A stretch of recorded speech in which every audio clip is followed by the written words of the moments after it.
Never mind me while I'm stepping out my circumference. I feel the nerves trickling down. It's life humbling. My words stutter, stumbling, staggered and caught off guard. This the life of a jigaboo, introverted, I'm scarred. Whoa, my murder been the melodies while they sing the choruses. Direct message from Slade saying we need more of it. Paranoia in my state, I see envy at high rates. Now it's crop off the fate, turn great so I fly straight. Was gone for a minute, now I'm back like an X with big factors. I see you turn flat like extinct like some raptors. When I drop through prayer, precision, practice and patience, we move to greener pastures. They're saying life is a matter of mastering basics and mastering patience. More time I get tired of waiting. Maybe it's fate procrastinating. The times are bad, so it really had me sprung like she got me doing things that I never do.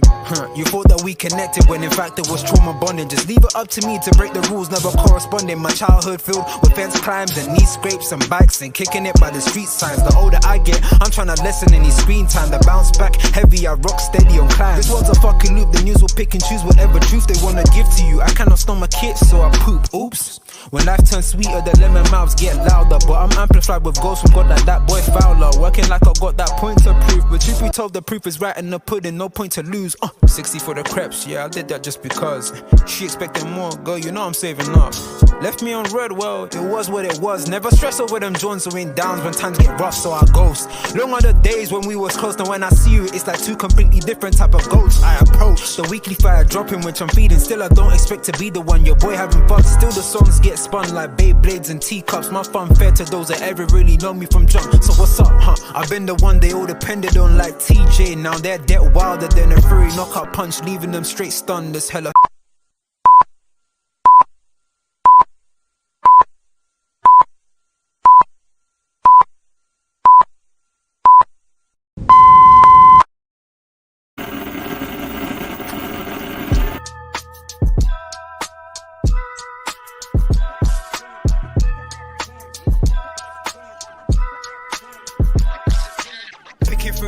Now you know I'm coming through. When the growth look good on you, best believe they wanna screw now. I've been trying to climb, devil threw me in the dark. Baby, don't be insecure, you can still go make a mark like blow. Could never let them drain my soul now. Blow. Table turning like doorknobs, wow. Blow. I think I'm about to set sail. I'm a walking, living legend, walking with my chest out. Life keeps dealing me cards, I keep feeling it.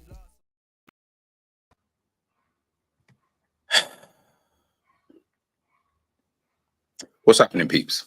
What's happening? What's happening? What's happening?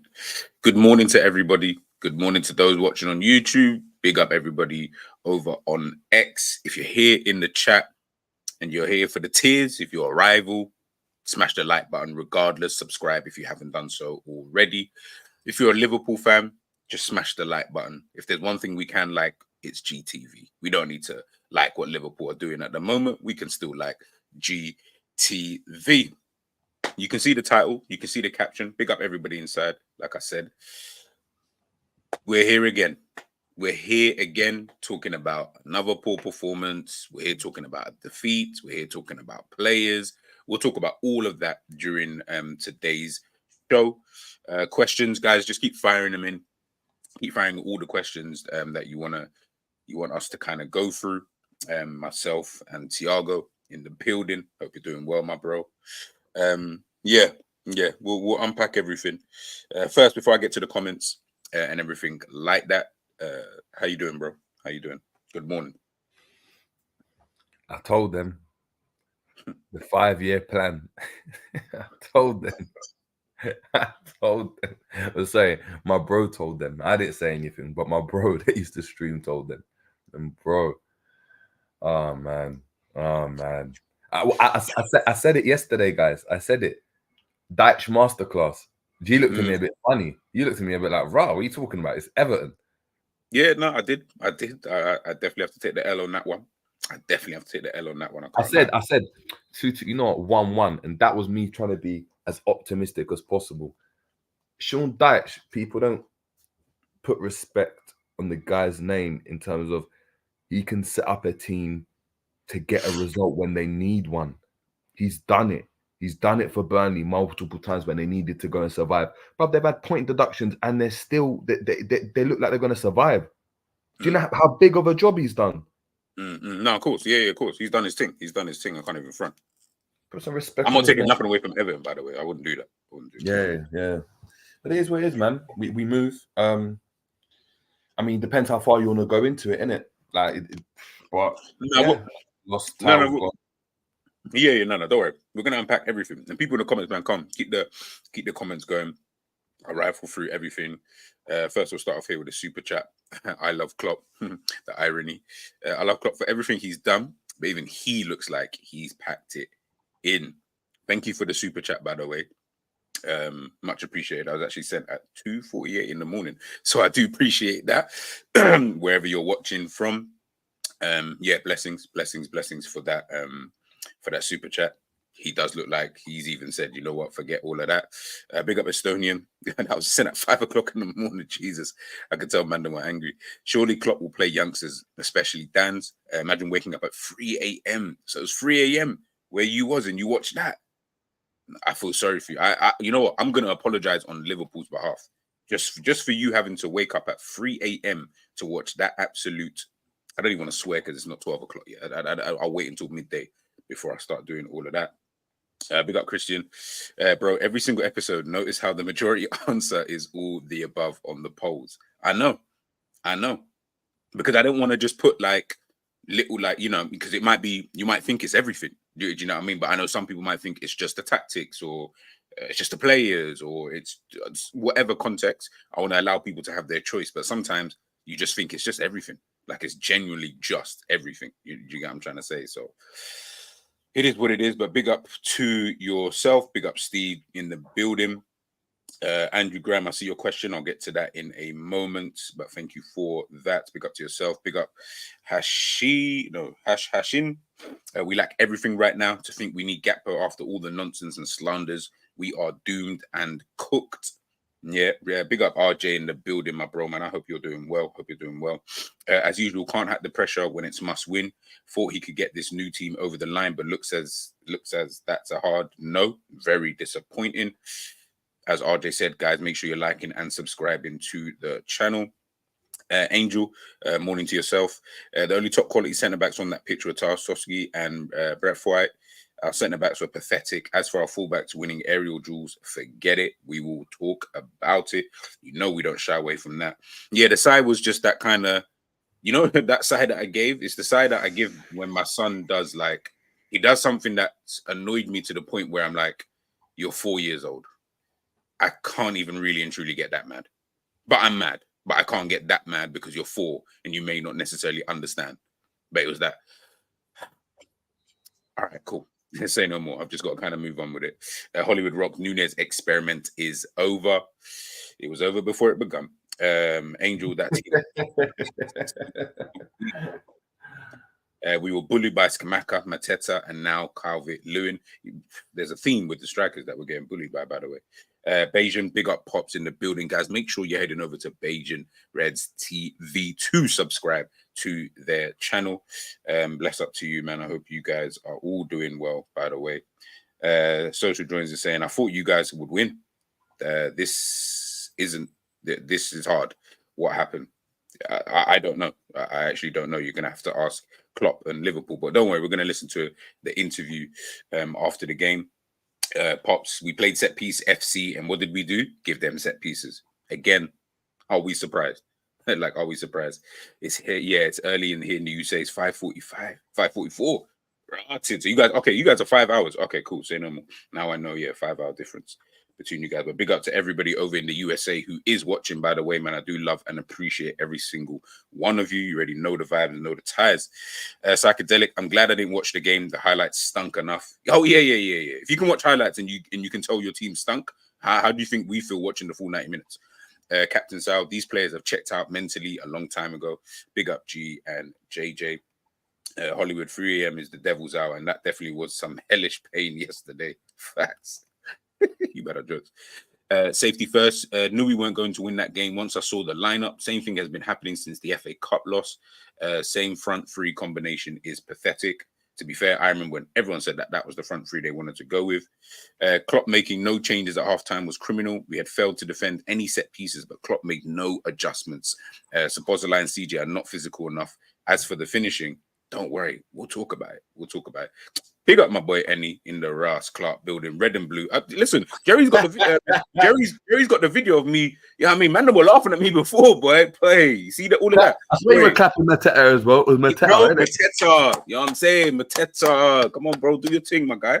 Do your thing, my boy. You know what I mean? But big up Ennie every single time. And if you are free and you want to jump in, my bro, just literally message. I'll shoot you the link ASAP, man. Christian, I'm so happy I didn't watch that game at all. Good afternoon. Bloody hell, what time is it there? Good afternoon. Glad I was on the plane last night for that game. Yeah, I hear it. Greetings. Good morning, Mr. Tibbs. Yeah, to be honest, yeah. Before we get into the game, I'm gonna play this. Let's play this. No. Let's watch this one first, actually.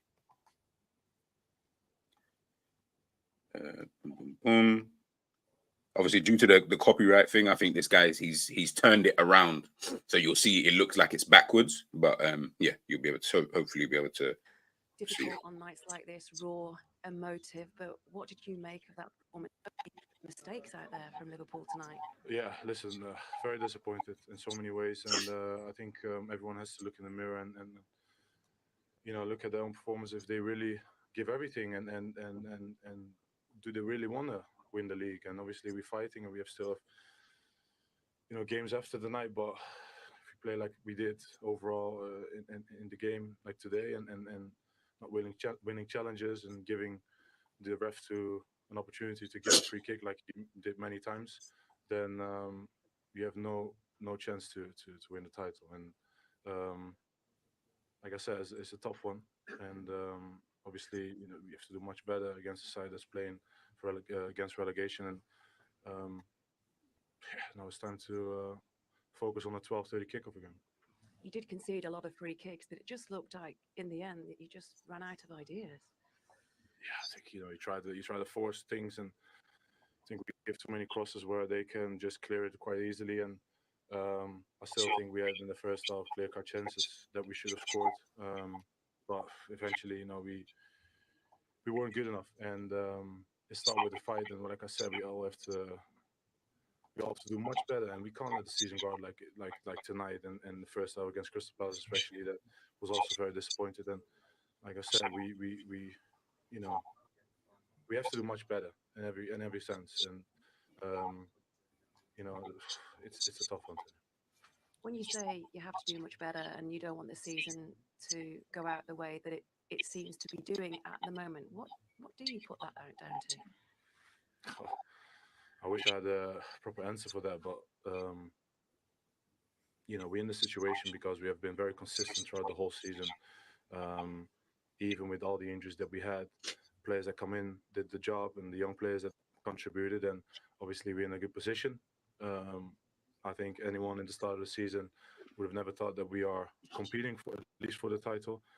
But listen, I don't care what everyone says in the start of the season. We are here now, and we all have to, do much better. And it sounds pretty simple, but it starts with the fight and starts with, the will to win your challenges and be confident in scoring a goal, and that's why we've been lacking a little bit. And it's a combination of a lot of things that not falling in this place. And obviously last game, I think, was the Fulham game was still a good improvement, but today, in so many ways, and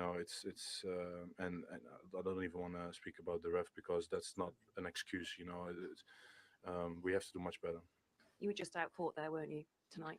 Sorry. Just out fought there tonight. Yeah, unnecessary, because obviously these games especially is always a big fight, and something that we shouldn't have lost, in my opinion, but we did. And now we have to pick ourselves up and be ready for early kickoff on Saturday again. Very lastly, you mentioned the title and the challenge that you're in. Do you consider yourself still to be in it? Well, if we play like today, then we have no chance to consider ourselves in the title race, and we have to just focus on the next game. And that will be on anyway again, and then we'll see. Thank you.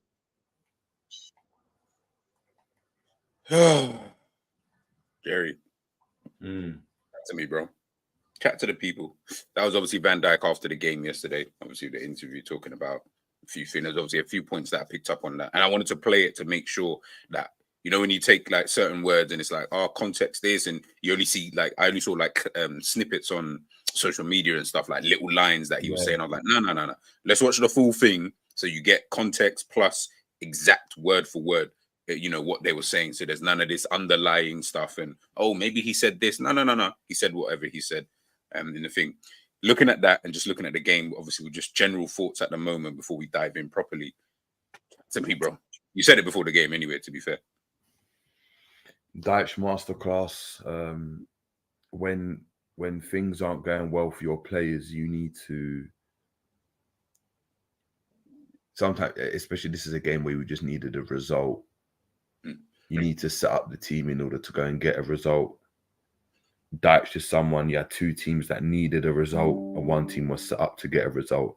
The other team was just set up just to, I don't know, gegenpressing, inshallah, innit? Mm-hmm. That's what it was. It's just press, inshallah, direct long ball, inshallah, give it to Diaz, inshallah. Everything was just, we're just going to play, because in Klopp's eyes, he doesn't see a problem with how we play. He keeps talking about it. We created a lot of chances. We're just not scoring goals. Mm-hmm. We're not playing very well, though. You've been saying this. We're not playing very well. Carragher's saying we're not playing very well as a team. Like we haven't done this season. That's why the whole time this season, Carragher's been getting cooked by saying, I don't think Liverpool can win the league. Mm.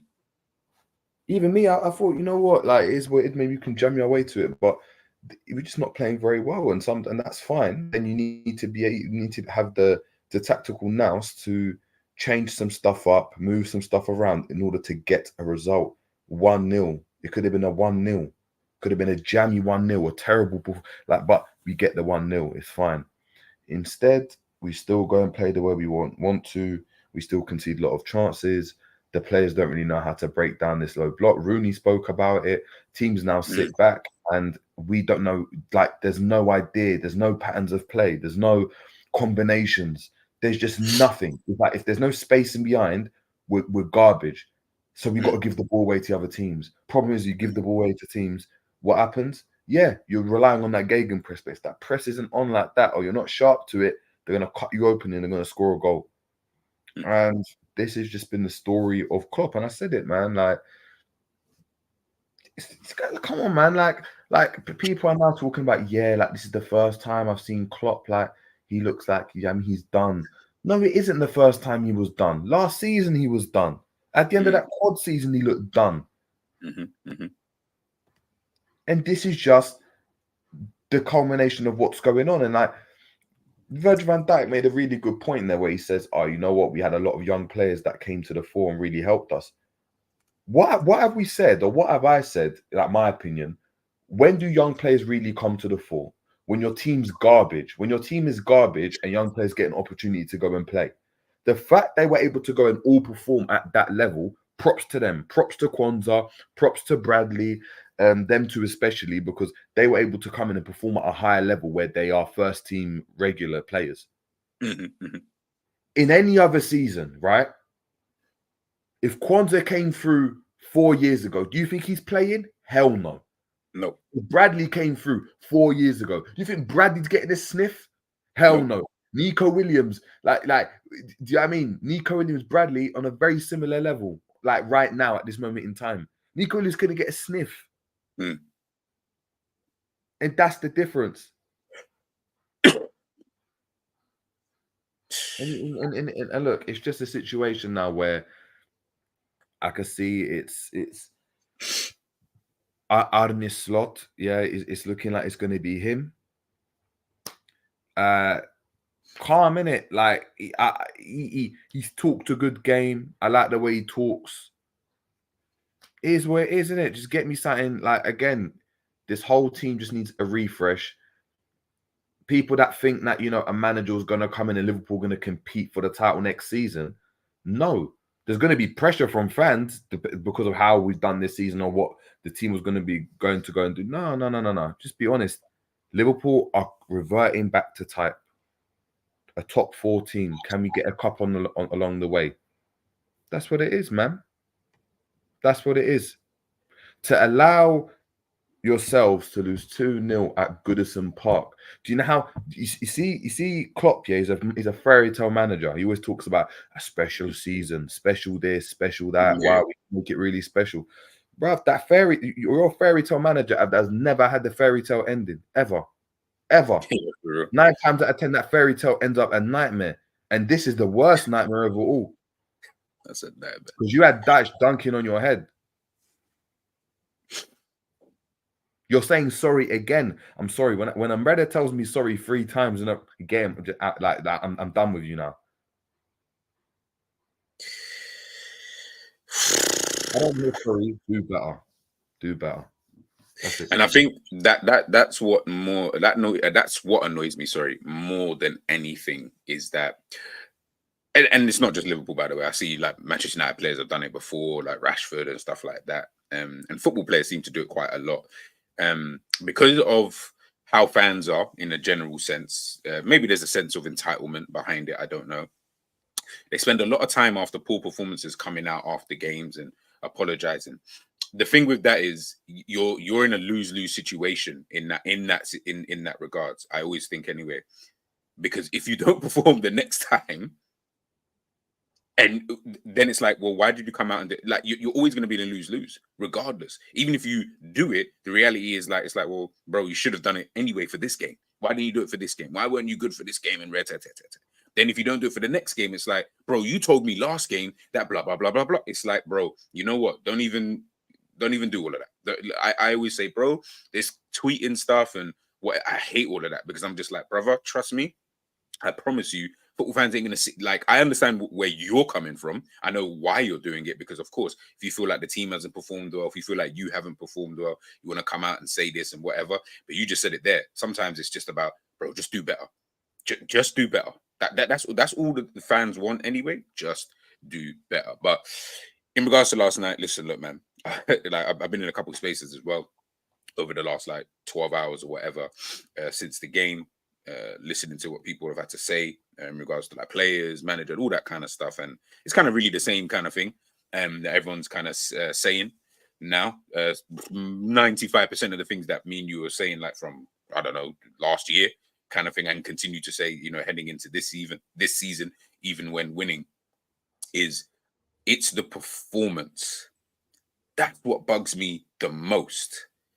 That's what really gets me more than anything is that you're going to lose football games and whatever, blah, blah, blah. You're going to win football games not playing so well. And by the way, I'm not saying you got to play 38 games absolutely flawlessly. That's not realistic because Manchester City don't even do that. So if they can't do it, I know nobody else is definitely going to be able to, to be able to do that. Even when we won the league and we were miles ahead, we didn't play every game perfectly. There were some games that were dead games, 2-1 wins here, and that's absolutely fine. The problem I've had this season is I've seen stuff like this. I didn't want to put anyone's name because I didn't want to, hot up anybody. This has been the worst 30 minutes I've seen from a Klopp side, from a Liverpool side under Klopp. Do you know how, and this is obviously yesterday, do you know how many times I've seen that tweet? Do you know how many times we've probably said that as fans? This season alone, that was probably the worst 30 minutes I've seen. That was probably the worst half I've ever seen. That was probably the worst second half I've ever seen from a Klopp side. Oh, that was the worst 20 minutes of it. Bro, we've said it so many times. After a while, I'm like, guys, the evidence is it's slapping you in the face. Like it's literally slapped you in the face numerous of times this season. But unfortunately, obviously you win those games. It's the mentality monsters. Liverpool going behind again in another game. What's that? 22 games, I think now in the Premier League. In the Premier League, forget other competitions. Hold on. Can you get up that? Is that true from Hashashlini? Did Klopp actually say this? What time is it? Sorry, I got to scroll. 11:01. 11:01. 11:01. Big up everybody inside, by the way. If you guys need to vent, well, vent. You know what I mean? I'm going to try to bring up as much comments as humanly possible. 11:01. Yeah. Oh, okay. Is that true? Did he actually say that? Sorry, I missed the number 2. That's the host. Oh, no. I don't think he would have said that. No. I don't think. I swear to God, if he said that, no. I'm actually not even going to talk about him ever again. Like he just doesn't even exist. That fucking loser, man. Excuse my language. I doubt. Even I'll even give him the benefit. I doubt he'd even go that far. Big up Michael saying, "Look, I don't mind losing, but you got to perform and put effort." And this is what I'm saying is that.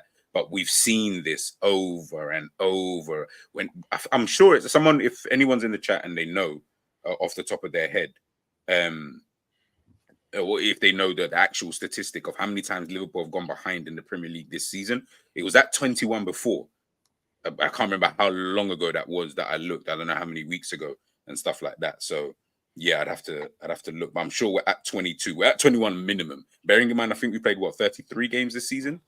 So you mean to tell me that if let's just say it's 21 out of 33, you mean to tell me there's been 12 games this season?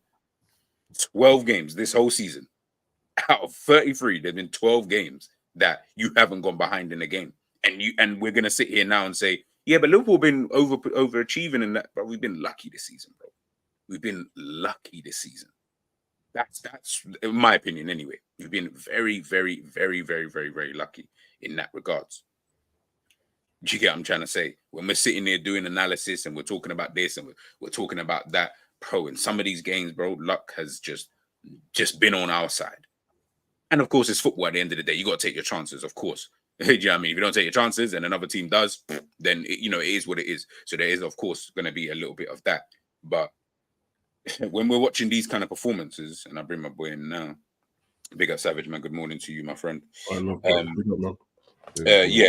we're looking at these kind of performances, like I said, I've said it time and time again. It's the same game that you're watching. Just change the kit, change the stadium, and I promise you that. Hello. Let me put that on mute for him. Yeah, I promise you that you'll realize it's the same game that you're watching over and over again. You'll just know straight off the rip. You get what I'm trying to say? Savage, man, talk to me about yesterday. Obviously, you know the vibes, you know the ties, man. Chat to me. Yeah. I didn't even get to see you properly anyway after the game. Yeah, it just lacked what it needed in a Merseyside derby and then in a title challenge as well, man. Whether the fans had thought that the title had gone or not, that's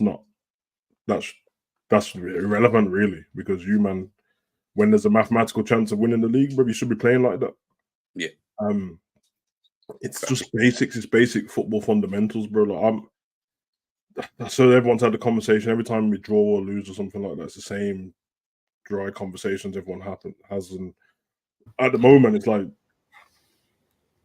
I don't know. You can't even talk about moving forward because I don't even know where we're moving forward to. But the current state, bro, like I don't know, man. I just see too many different issues on the pitch, man, and I don't know. I think you're right, man. Well, you got Savage speechless about Liverpool. I know it's a matter. You know what it is, bro? Because I probably championed winning the league over anyone this start of the season. Yeah. But that's why people should listen to me when I talk instead of just taking the soundbite of this idiot thinks we're going to win the league and stuff.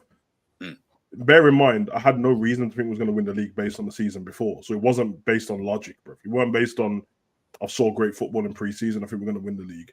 Just like regular football fandom stuff, bro. You know what I mean? It's just a feeling. It's just a feeling. That's it, bro. And so I know that when it comes to proper conversations, that's why I didn't have proper conversations about winning the league. Anytime man was doing discussions about who's gonna, I didn't have them because I knew that it was just a feeling. You know what I mean? And I was like, okay, I can take out different things. You know, you have the experience of what you used to with Arsenal, even though I knew they were a good football team. So you go, okay, they didn't get over the line last season. Who knows where they're going to be? City's lost some of their best players, and to be fair, those things are true, bro. Yeah, because even with us losing games now, even though we haven't, I think we lost like 4 now, but and most of them have been in the last 4 weeks or whatever. Yeah, even with that, we've not been able to capitalize and stuff. So things keep going Liverpool's way. Obviously, we're in a Liverpool bubble, so people keep losing when they're meant to lose and stuff like that. But we still can't capitalize on it. So we lost to Palace, and then Arsenal went and lost to Villa on the same day. Yeah, perfect. But it would have been perfect if we had won the game, innit? You know what I'm saying? So I don't know, man. But there's a lack of fight in the team from some players. When they can't be bothered, when I don't know, the same things creep out of certain people when the chips are down a little bit, bro. And I'm not really on this. I never end up talking personal about players and stuff like that. But I'm not reactionary at all. Everyone here knows, bro. Everyone here knows. I'll mention stuff at the time, and then I'll carry on still supporting the person, and I'll see if that same thing keeps creeping out and going forward. And for some of them, they've given a lot to the club already, and it's just how the cycle works, which is how I felt with Salah. And I don't think he has any fight left in him, to be honest, bro. And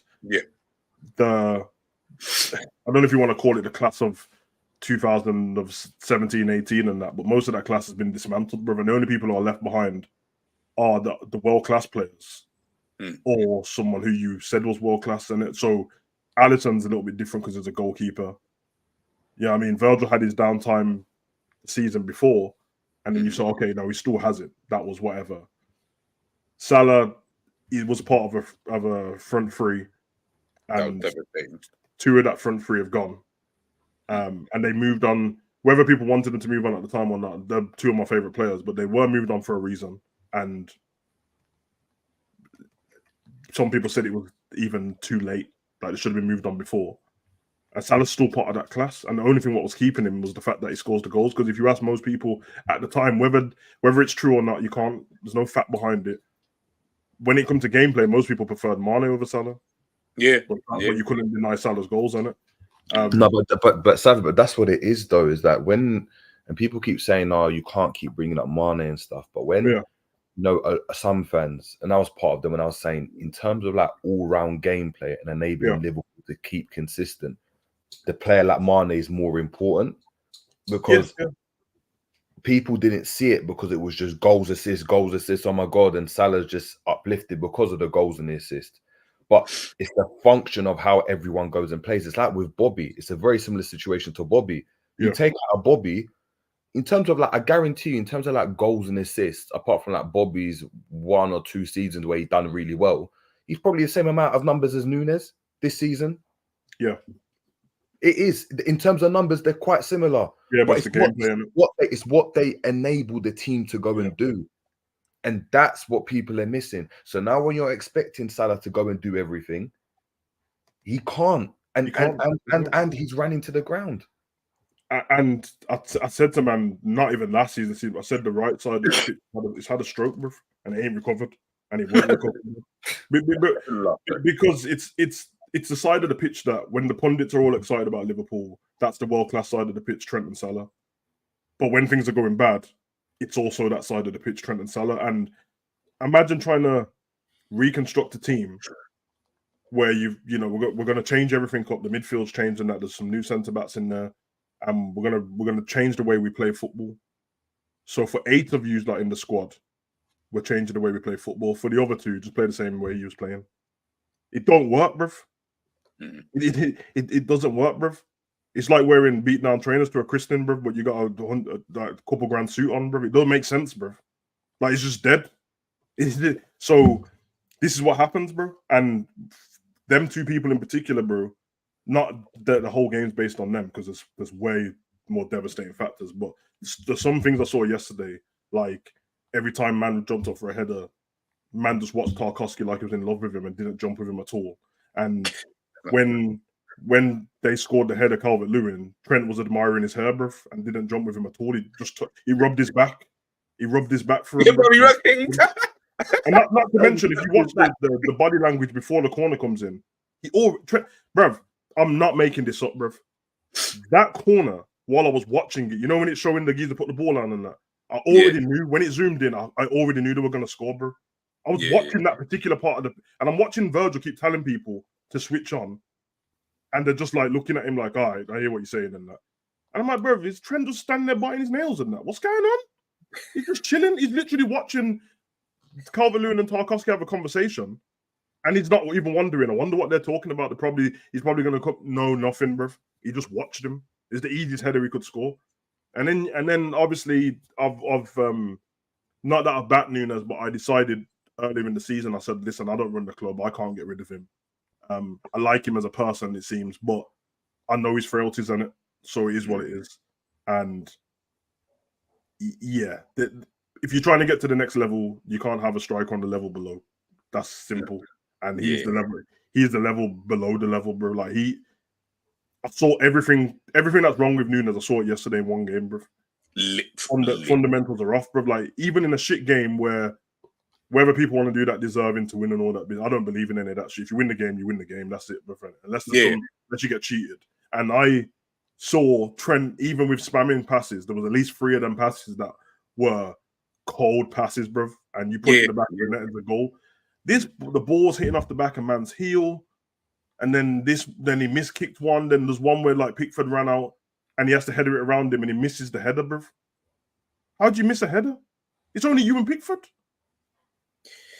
I was like, nah, the fundamentals are off, bruv. And you can't teach. There's no way, man, teaching him at this age. I've seen Rooney and Sturridge trying to do the fusion thing to find out how they can make Nunez better, bruv. That's a diffusion thing. Nah, you could see they were both lost for words. They're just saying shit. They were just saying stuff, bro. Even I didn't believe what they were saying. Oh, you got to do is you got to grab a ball at the end of training. No, but the thing is, they were grilling him as well, because I think you saw Sturridge, because Sturridge was going to say it, and then I think he got interrupted by Carragher. He was going to say, I kid you not, and he was talking about inside training. Yeah, he said having a thing where man are pinging the ball at you from outside of the box, and you're taking an age and you're slapping it into the corner is not going to help you. You need to be doing every single day in training 6 to 18-yard box. So they're grilling him indirectly without having to try to get onto him because he's a player. That's why.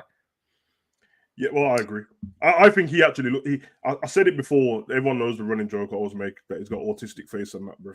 But no. But peep this, and anyone who watched that game intense yesterday knows that there was a corner that Everton had, and Virgil is screaming at everyone, bro, because we've already conceded before that, and Darwin's in front of Virgil. He tells Darwin something, where to move, and Darwin moves the opposite way. And then McAllister has to say something to Darwin for him to move back. Then he moves back and then moves back in the wrong direction again. I've said, nah, bro, he just doesn't even understand football. Like he's that basic dude, innit? You know, you got a friend who doesn't play football, but you could come on the pitch and kick the ball in the back of the net because it's very easy, and there's a goal and there's a ball, bro. But I don't even want to cook him too much. I just think he's, fundamentals off, man. Maybe, I'm sorry, man, I got it wrong, bro. This is why, man, there's no point when people telling me about Amorim, because I watched that Portuguese league when he was in it, bruv, and yeah, I was wrong, bruv. It's sucks, bro. Let me get through some of the comments, and then we'll take a look at some of the good players, obviously for Everton, and obviously some of the not so bad players, and then we'll do a rating, and then you guys can You guys in the chat can cook whoever you want to cook when we do our rating. I just want to say big up to Football Talk podcast. Make sure you guys subscribe over there, please. Big up G. What an embarrassing performance. We showed no fight or desire. Curtis Jones, Zabozolai were MIA. You know what's crazy? Ever since Savage spoke, I swear to God, this brother has just been mythical. Like, I don't know what spell that you put on man, but man, Nunez looked like he's playing football. Excuse me, for the first time. Subs were negative. End the season now. In fairness to Klopp, everyone on the pitch was so dead. Like, I didn't even know who he was even going to bring on to do anything different than what we were seeing on the pitch anyway. And on top of that, you ain't got no Gakpo, you ain't got no Jota. So your options really, I know everyone was saying Dan's, and I hear it, I understand, but the reality is he probably just looked at him for, bro, I'm not throwing you into this mess. That's what he said. That's what he said in the press conference. He said I wasn't throwing Dan into the fire pit for Tarkowski and Breathwaite to just mash him up. Bro, them men will kill. Like, I think he said something about it. And remember, I said before the game started and was talking about the Everton players, I said Tarkowski, bro. Every time I mention him every week, man, think I'm joking, bro. He feeds off that, bro. Bro, I didn't even know the stats, bro. Like, he loved that. I didn't know the stats, and then Sky Sports brought it up in the game, and he was first to everything, bro. Not before the Liverpool game. I was like, okay, makes sense. Okay. He's always on the front foot, bro.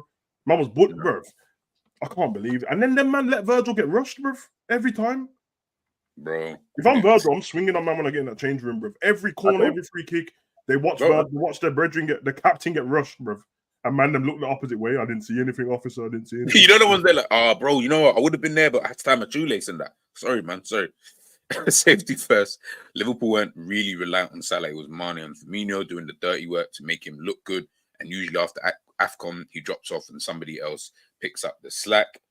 So that's how you feel. I'm not here to. Yeah, Salah was definitely. They didn't make Salah look good. Like, he was definitely a part of that. I think all three made each other look good. But yeah, I think it's true, man. Like, away from the goals, Salah's performances have been off since then. Since that AFCON, that season where he was.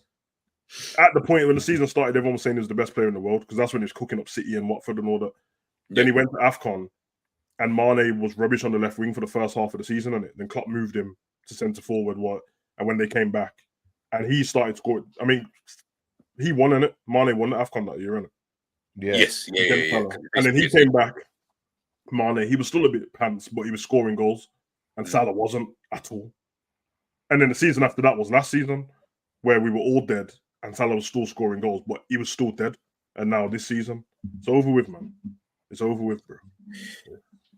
Big up everybody in the chat. I'll go through a couple more comments and then, I'll speak on a couple of the players just to get my to get the bad energy out. You know what I mean? It's early in the morning and that. It's all crazy. Nunez is raw and doesn't have high football. He's slow, possible. I'm not even going to read the rest of it. But do you know what? Do you know what gets me annoyed though?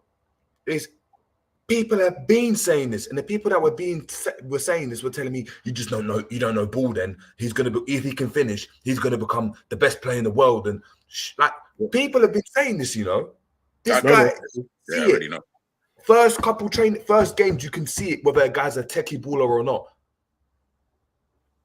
I don't look at Fabio Carvalho, and think, you know what, he can't play football. You know, Nunez is the only striker we've had in the last 5-10 years that I look at and I'm like, this brother can't kick a ball properly.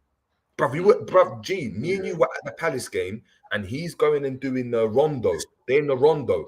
I can't believe what I saw. The rondo was the funniest thing I think I've seen. I cannot believe what I saw. Him in the rondo was the first touch doesn't tell you everything about a player. But if the second or third is off too, then it does, bruv. But Sav, do you know what it is? It does though. It does because those. Sorry, I don't mean it like that. The reason why I said that is because in my head I'm thinking, who's got a touch who's off sometimes? Lukaku, but he would kill it in this squad, bro. Yeah, because he would ski, because he's got. Yeah. But Nunez is like, even if his first touch is kind of, sometimes the ball you set off Mane's shins, bro. But I knew after the next touch he's cooking someone, bro. This guy, but as an example, look at the touch. Yeah. Great. I know you're saying, I'm not saying that every single touch, but you see a rondo-based game, right? That touch to set, like the reason that people talk about Lukaku's touch, Lukaku sometimes the touch might be off and cool. He's a big guy, but the fact that he's able to go and score so many goals is the fact that his first touch to set himself is perfect. It allows him to go and finish. That's why he scores goals. You go and look at Mane. Look at the touch he done against Bayern Munich when he touched it away from Neuer in the air and then he dinked him. Like Nunez was never doing that ever. And what I'm saying is the first touch, that first touch where it's not like touch. You got to get it out of your feet and then pass. That first touch to get it out of your feet and then move the ball. That's the basics that you need in football, and he doesn't have all three of us, man. All three of us know people like Nunez, bro. We've known them in football. You know what I mean? They're never the guy to get picked first and that, but you know, like every now and again, he might just pull out some banger or celebrate like he won the Champions League and do nothing again, bro. Yeah, it's and you know what, and this message. And we got a gay ass fan base as well, bro. Oh yeah, because when the chips are down, the man trying to cook Nunez about certain things, and people are they're just criticizing what they see and not going too personal. Man, then will bring up, but his hair, his abs, his tall, you fucking get, bro. Zesty ass fan base, bro. Nah, this is what they did with Sabozla as well. Oh yeah, bro. You see, I mean, he's like a model. Now you look as what a good looking lad. Like, I'll take Di Maria all day, bro. And he got kicked out of Madrid for being ugly, bro. I'll take him all day, bro. Big up, John. Man, and I had to pull this message up because this is what annoyed me about so many different people, and in fact, fan base in general. We said this yesterday when us three were talking about football. When Nunez ties his shoelace, Nunez, like you need to understand what that then kind of looks like in the bigger picture. I'm all for, bro. You're at the stadium. You're not gonna we're not that type of fan base where we're gonna just boo the players. I get all of that. That's absolutely fine, and I'm not even asking for you to do that because that will be probably more detrimental in the long run. But when you're doing things that he ties his shoelace, you're shouting Nunez. He puts his shin pads on, you're shouting Nunez. He takes a shot and misses. He's offside for the 10th time in the game. You're shouting Nunez. What you're allowing to happen is you're allowing for the acceptance of mediocrity. So when that's becoming the norm, now when he's doing certain things, I'm not saying he's not trying. I can't say that because I don't know him like that. But he knows in his head, it's not going to matter there's not much on the line because these guys are going to back me regardless. These guys are going to back me regardless. He needs the pressure of exactly. Our fan base towards him doesn't act like a big fan base on it. Like no, we act like and you're celebrating that he's hit the side netting and calling his name. The side netting. I don't need you to boo him, but how about just make no noise then? Let him know that that's not bro. Don't make exactly. That's what I'm saying. I'm not even asking you to boo. I'm definitely not saying I don't want anyone to click this and that. I'm not saying boo the players. What I am saying is that what you're actually doing now is actually more detrimental to him in general. Man misses so many chances, so many. I could sit here and do a 5-hour stream talking about how dead of a finisher this player is, but that would even just be pointless because we know that he's dead. We've been saying that he's dead. We've been saying his touch is off. We've been saying that he doesn't look like he has football. We've been saying all of these different things. The problem is that when he does have those random games, the Newcastle games and, games of that kind of, scores the last minute goal against Nottingham Forest and things like that, we go too far. And then it becomes a thing where it just becomes a norm for him where it's like, it doesn't matter. Now, he might leave Liverpool one day and say, yeah, man, the fans were really, really great. I can't lie. I don't give two shit. What? Yeah, good for him. Good for him. That's good for you. But hear what I'm saying. You weren't good for me when you were here. And that's the bit that kills it for me. When we're talking about players like Nunez, like a Gakpo, like a Diaz, like a Salah, like whatever, it bugs me because I'm just like, you understand, do you understand what it is that you're actually doing? Do you understand that all of this trying to support the player and because you're at Anfield and things like that, bro, I'm not going to, last time I've gone to Anfield or gone to a Liverpool game, I'm not shouting Nunez. Forget all of that. I'm not doing that, for him to miss. And then when he misses, I'm trying to G him up because he's missed. No. You need to understand because that particular time, even though it's his name, there's loads like that in it. Like there's Bruno at Manchester United. There used to be Rooney, the same chant in it. Rooney. It used to come after Rooney, Ross one in the top corner or something. Exactly. Ruud van Nistelrooy. Not when Rooney. Yeah, exactly. Listen, man. And like I said, look, that's just one thing in regards to, when it comes to someone like a Nunez. But when you're just looking at the player as a whole, like as Jerry and Savage have already said, and as I've said, and as I see what everyone else has said, in the chat, it was this kind of stuff. Forget even Suarez, because Suarez is like some unique kind of player. It was the fact that I saw people trying to do up, like when you put like a video, two videos next to each other, and then it's like they're both playing at the same time because someone might score a similar goal to that. Bro, it was when I can't remember what goal he scored, but he scored a goal and they tried to liken it to Fernando Torres. And I said, the Torres one was killing me, are you serious? Like, are we really sitting here and saying that this guy, this bozo, is comparable to those two guys? Bro, Again, I'm trying my hardest. Bunch of football terrorists, bro. Yeah, bro, I'm trying my hardest not to eat. Like, if I was to really go in, it's too early for all of that. I'm trying my hardest to even hold back really what I really want to say. But I need people to just understand. And if it means that I'm going to have to turn against the fan base, then that's fine. I love that shit. But what I'm trying to say is we need to understand how detrimental that we are sometimes as a fan base towards certain players. We're not asking you to boo the players. We're not asking you to throw flipping shit at them when they're on the pitch, when they have a bad game. No one's saying that. But you also need to understand certain things that you're doing, certain aspects that you're trying to implement in the stadium, online, or whatever it may be, bro. It's more detrimental because all you're doing is allowing for mediocrity. Because now, all those people who were all Darwin in and Darwin is great, they're all gone. Bro, they're all gone. They've literally all they've all now said, yeah, you know what, man, Darwin is this, that, and the third. Even if you like him and you still call out what you see, that's fair enough, isn't it? But people who normally like him don't call out what they see. So when there's the game, they're like, there's every excuse under the sun to why he didn't put the ball in the back. The goalkeeper's playing world class today. Okay, well, all the other strikers don't seem to struggle. Like, you know what I mean? It's always some extremist thing, bro. And it's not even just him. He's the top of it because he's like the best. Of course. Yeah, we'll get into the rest. Don't worry. Yeah, we're gonna look at yesterday's game. Man, them playing rubbish and that. And like, this is why you should have started Gravenberch. I'm not dissing Gravenberch, by the way. This is not it. But this is, you've lowered your standard that much that you like actually think that Gravenberch had a great game the game before. That's exactly. Man are telling me. What did I say to you, bro? When I saw the subs, I wanted him off, and then he scored, bro. Yeah, I remember. Yeah, bro. And then when he scored, I said, when you're done celebrating, now you can get off the pitch, bro. Now you can get off the pitch, yeah, because you weren't even that good.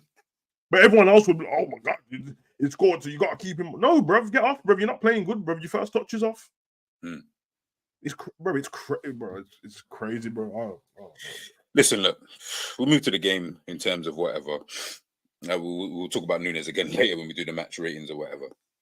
There was a couple of other players that I looked at in the game, and I was thinking to myself, nah, don't really feel your performance. One of those players that we actually talked about prior to the game, who we said needed to have a good game, was McAllister. I thought he was kind of poor in the game. By the way, we're going to rifle through everyone else. I'm just picking out a few players. Yeah. These are the guys that I expect a high level of performance, from. Yeah, I didn't think McAllister really got into the game. I'll keep it a buck. I did not feel, but also, and maybe which may have potentially hindered him in this game, Trent was basically playing in midfield in the game.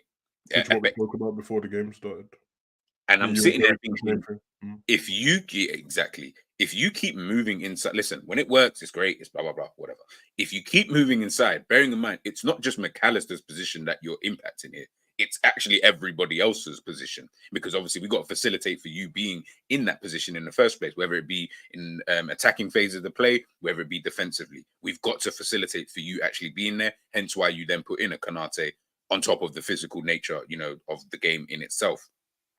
When I'm looking at both of them in there, and I'm seeing Trent pick up the ball in DM, I'm seeing Trent picking up the ball in like sometimes in midfield, attacking midfield, positions and things like that, and not really doing too much, kind of wasting a lot of balls, trying to obviously go over the top, even though we don't really have that much space. That kind of stuff bugs me. And then again, we almost lose control. Jerry said at the beginning about the way that we play. We play better when the opposition has the ball. I'm sorry, but you cannot tell me that is a controlling way to try and win a game. You're going to win more games with control than you would without it. That's just how football works. That regardless of what you think. Playing better when the other team has the ball is like being Wolves and them teams, bro. Yeah, but we're not Wolves though. We ain't Wolves. But this is Klopp's tactic though. Klopp.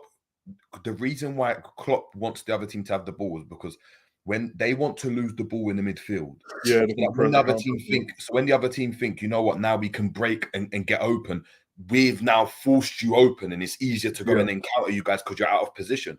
Yeah, I agree. Teams don't open up against Liverpool anymore. Nah, it's over with. So what is this guy doing? What has this guy been doing to go and break this down?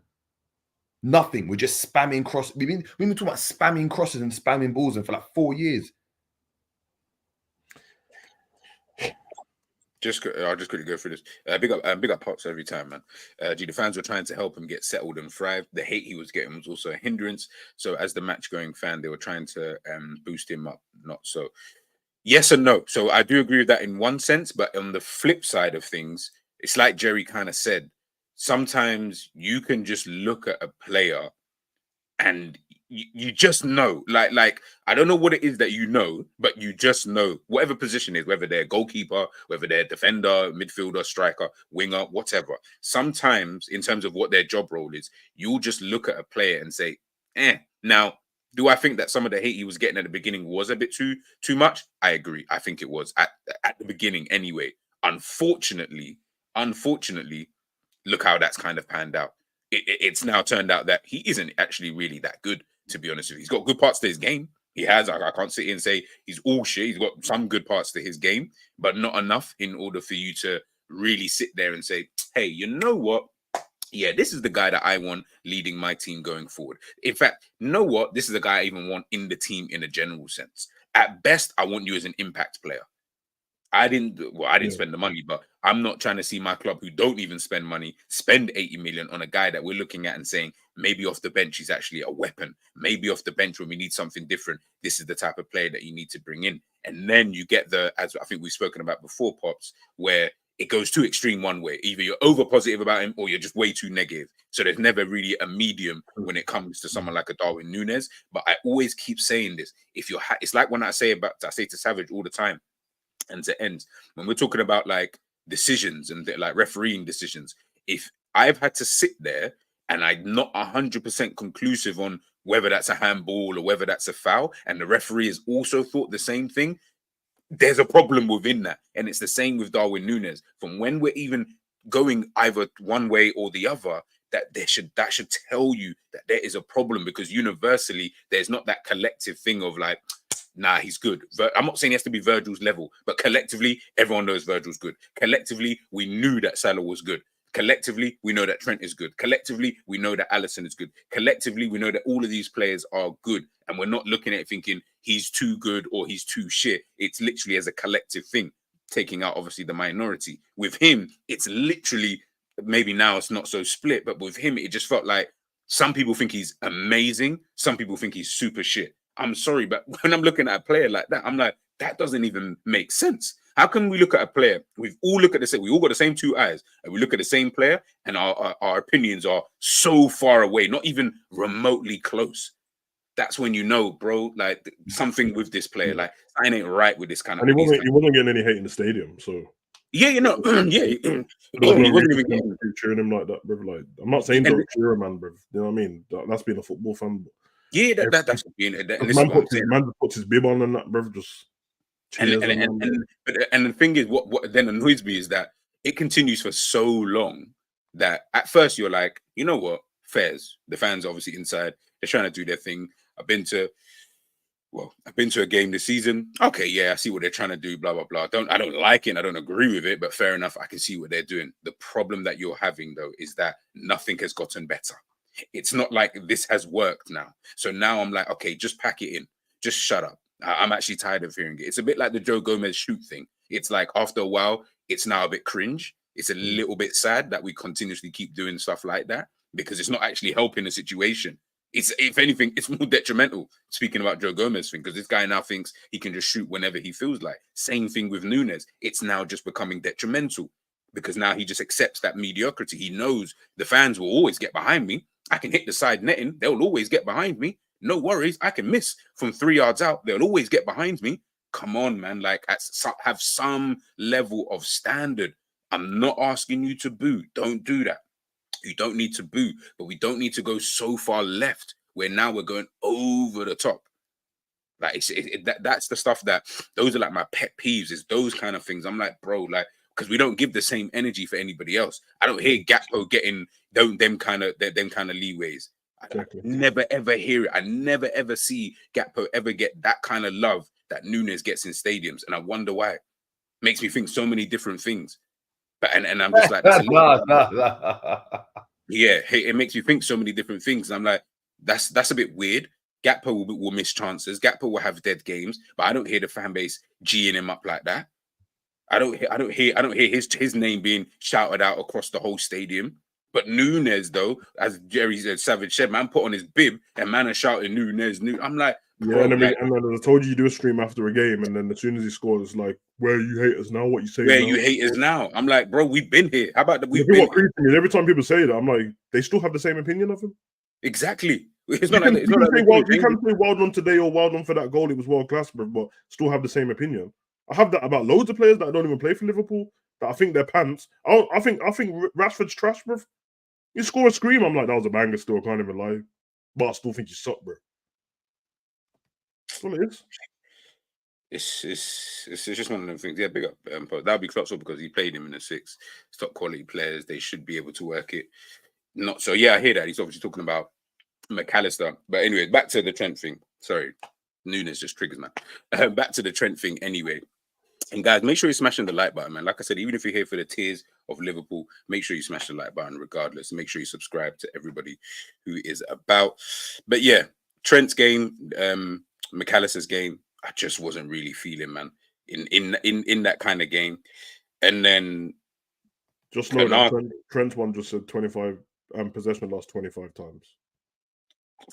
You know what? It's mad. 25 times he lost possession. And Konate's is 5. I didn't even need to know that stuff, bro. I just knew that when I was watching it. That's every counter attack felt like it come from him losing the ball, bro. Bro, he tried to attempt 7 crosses. We're playing against a team, yeah, where we don't have like a forward line where it's like you've got Tony and someone else, like whoever else, like in there where they're quite imposing anyway. So you might try your luck with that. We're not really that, and we don't have Jota either, who's probably our best header of the ball in terms of the forward line. 7 crosses, and you only were able to successfully get 2. Man, can just go back to your preview before the game. Is literally what we said not to do, bro. Literally, I said Tarkovsky and Bradford there, but don't do that, bro. It won't work. That's what they love doing. Same as Johnny Evans and Varane when we played against Man U, bro. That's the easiest thing for a defender to do, bro. Yeah, that's the basics what you get taught when you're a kid. Be first to the ball, safe. Bro. But guys, talk to me about Konaté before, bro. Man got hooked off at 63 minutes, and man said, "Yeah, I need to bring on Kwanzaa." But bear in mind, before the game, we all sat there and was like, I think we were and ahhing about Kwanzaa and Konaté. Yeah. But we just basically said based on the rotation that rotation and the physical battle of the game. Yeah. I was the same thing. They brought Konaté back in for the physical battle. Well, he lost that battle, bro. He lost that battle, bro. In fact, not even just him. You got to get punched up, and bro, now they lost their battles, bro. They got punched up, bro. And then on top of that, obviously, we know that he's a bit rash sometimes. Remember me and you speaking about the fact that him and Trent can't help but just push people. Yeah, when it's that was the worst referee to do that with, because that ref was actually shit. Because even if you just touched anyone, it was like I think there was a sequence where Curtis gave away 3 fouls. Not one of them was a foul, bro. He just yeah. Van Dijk spoke about that as well after the game about the referee. With this referee, you know, what I mean, you can't do that. But these man don't. But that's where football. That's the football IQ, isn't it? You pick it up very early in the game. Oh, this is what the ref's on today. Okay, we'll either do what Everton's doing, and we'll stop doing this. That's what you learn early in the game. Right. These men just lost the battle, bruv, and their whole tactic was just get the ball up to that fucking handbag up front, bruv, and hope he flicks his ball on. And he won every header, bruv. That header was crazy, though. That header was crazy. Like, he was high. He was high. Yeah, he did. He's got his one attribute, though. That's his one. I don't like him, but that's one. Let's be honest, bro. That's one thing we've always known about him, bro. He's good in the air. Even when he was like on the teeters of being in the England squad years ago, it was him being great in the air. That's it. Yeah. And you know that's his tactic, bro. I told man, that's why I went, bro. I told man, bro. Man to get too gassed off Virgil's waves and his ponytail and that, bro. I told you people can out jump him, bro. No one listened to me on that, bro. You know, it's actually true, you know, because sometimes I don't think of it like that, like someone could out jump Virgil. Because in my mind, I just think, nah, but he's tall already. He's a big guy. Like, Nah, he sure, beat the game. You can out jump him. I seen Remember. Ivan Toney out jump him as well, bro. You can out jump him. I'm not saying he gets the most out of any in it, so it's not many that you win duels against him. yeah, But I think Calvert-Lewin had 20 duels yesterday. He won 10, bro. That's good for him. 50%. yeah. Right, man. But it's like think about it though. You like Calvert-Lewin, Tony. They look like when they were like Virgil van Dijk looks like he was always big, like always Yeah, tall, always. yeah. So he's never had to go and get those muscles like mad. He's not leaping mad into the air, innit? He's not playing basketball. So a lot of the time when you see Virgil, he didn't even jump high like that.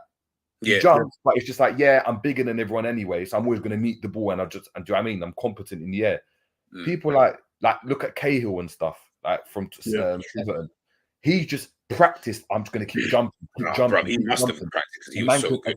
Ronaldo, do you know what I mean? I'm going to keep jumping, so these men can jump higher. Like Calvert-Lewin was above the flipping post, knees bent as he headed that. Like I don't even know if anyone could have stopped him. To be fair, you know, maybe put him off. Well, that's what Trent was supposed to be there for, was to help out with that one. But I thought we were doing zonal. I thought Klopp likes to do zonal. I don't even know anymore, because if it's supposed to be zonal, then whose space was he even in? Because Trent, he was. Bro, it doesn't matter what you say, bro. He was still in Trent's zone, bro. Well, if we're saying that we do zonal marking at corners, then fairs. But he was literally in the middle of the two of them. So, bro, I told you, Trent gave him a back rub, bro. It's facts, bro. He gave him a back rub, bro. All right, so you lot just calm down. You know what I mean? Because I can already see your blood pressures are raising when I put Salah on the screen. I'll just start it off, and then you guys can just finish off, you know, in terms of his performance in the game. Salah, I've tried my hardest. I've lost all the money in the stocks that I put in you anyway, so it really doesn't matter at this point, kind of thing. I'm not going to get that money back, so it is what it is. We're here now. I can see, bro, maybe it's just these last few games. Maybe it's just form. Maybe it's because you've been fasting. At this point, I don't actually care. Brother, I promise you, you're wasting my time right now. Because I can't keep coming on here and telling man that you scored a penalty. I can't keep coming on here and telling man that he got an assist today. I can't keep doing it, bro. I actually can't keep doing it.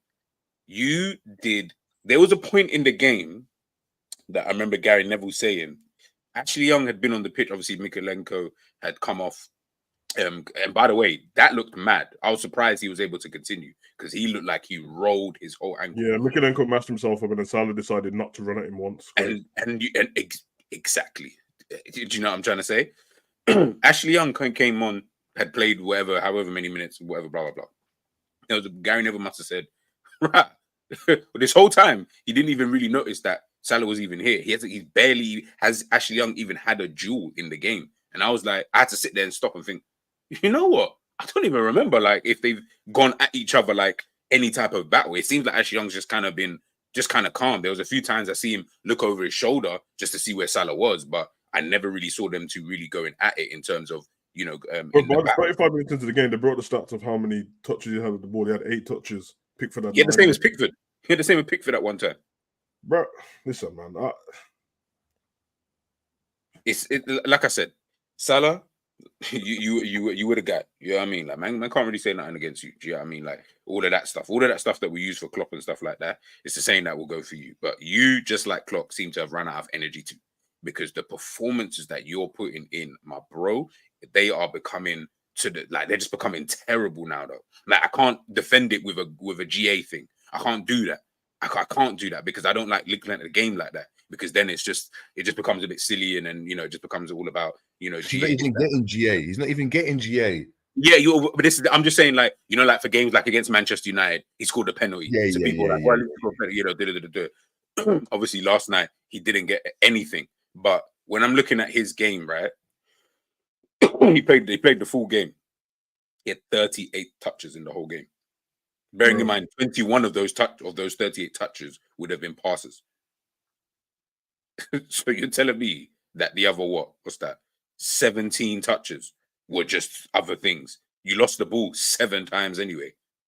Bro, the last half an hour felt like him and Nunez weren't playing anymore. I actually thought Nunez got subbed off. Yeah, I thought they both really had been kind of subbed off. I'll be honest. I'll be honest. It was so pointless. Like it just came to a point in the game. It was more in the first half that I started to think it, but I just kind of kept quiet. And I was like, I saw bare people obviously talking about it, blah blah blah. And I was like, maybe if I know Salah, like, you know what I mean, he'll probably come up with a goal second half. Boom, boom, boom, boom, boom. Yeah, maybe 10 minutes into that second half, I said, brother, you're not even with it. You know, I don't know what it is, but you're not even like. And then you do that thing that annoys me, but I used to do the same thing. You know, when you miss a chance or like you do something that you probably shouldn't have done, and then you just smile it off. And I'm just like, bro, I understand why my teammates used to get vexed at me. Why are you smiling, bro? There's nothing funny here, you know. You can't help that, but you can't help it. But I guess it's a nervous smile. It's like a nervous thing. Yeah, because when Calvert-Lewin scored, Klopp was smiling as well. But obviously, it's that. Yeah, that was a smile of a fucking. Bro. Yeah. Listen, man. So it's like I get all of that, but look, besides all of that silly stuff, just in terms of your impact in the game, it was non-existent, bro. You had that chance where you had the one where obviously blazed over the bar. The first shot, forget that it got blocked. Did you see the technique on the shot though? They showed that angle, like they were like behind, like the camera was behind, and they show obviously the first shot, it obviously gets blocked, and then the second shot, he booms it over the bar. I saw the technique. I said, bro, the technique is so off here. But I don't understand why it should even be off in this position. Because really, you should have just kind of slotted that into the corner. Calm. Because you had enough time. Like they were all trying to block. So you had enough time to do all of that. Unfortunately, cool, you didn't. Your second chance, you blew it over the bar. And to be honest, for the rest of the game, bro, like I can imagine Klopp's in a tricky position. He has no Gakpo. He has no Diogo Jota, bro. So he can't even say, let me take him off. But in my opinion, I was like, I'd rather you even just take him off for Harvey. Even though Harvey obviously come on, I'd rather you just take him off for him, you know, because it was embarrassing, man, bro. I don't know what you lot thought about his. You can become great in football by having a few attributes and a few things that you do all the time, but you do it so good that eventually you can become world class in it. You know what I mean? Yeah. Rob and stuff and that, bro. You know, the same thing, you know what's gonna happen, but you can't stop it. The problem is when that runs out, he goes back to basic football fundamentals. Do you have him? And he doesn't. It sucks, bro. It sucks. It's not going to stop him being a legend or anything at the club, bro. But it's not new. It's not new to me, and it's not new to me. So I just make sure that I never get personal about him or anything like that. But he's been done, bro. He's been done, bro. Like the goals can cover it up all likes and that, bro. But it's over with. It's over with, bro. Just. Like now we're done here. Nah, it's been done, bro. You know what I mean? Like people keep making me shut my mouth just because of GA and that, and I'm like, you know what, safe man. If this is what you're judging off, I don't really have an argument against it, especially when our team isn't scoring enough goals. But I knew this would happen, bro, and yeah, it's done, bro. I saw it last season, bro, and he scored the most goals for us last season, and we were still terrible. But I saw it, bro. He was ineffective at the beginning of the season in certain games and that, and the season before. From AFCON, he was ineffective for the whole last part of the season, but he would still get these outside of the foot Trivela crosses in and somebody would score. That's not what I like about football, and it's all opinion based on it. So I can't, bro. It's done, bro. It's over with Salah, bro. Like, you've been great at that. I don't want to hear anyone talking about his age either, bro. That's not what it is. No. The football fundamentals ain't nothing to do with your age, bro. There's man older than him that still have it. It's just done, bro. And it's fitting that Klopp's leaving this season because it's probably the perfect time for you to go with him. Like, seriously, it's the perfect time. Just close that era with the best player and the best manager leaving at the same time and just go and, you know what I mean? Because I told you, man, he can't. I did not say that. I don't even think you can. Certain clubs, I don't think you can call it that. That's why when everyone talk about, oh, you can go to this club and that, and I go, no, bruv, it won't work, bruv. It's because of Klopp he's been able to keep doing this, bruv. And that's what, you know what I mean? They've been beneficial to each other and that.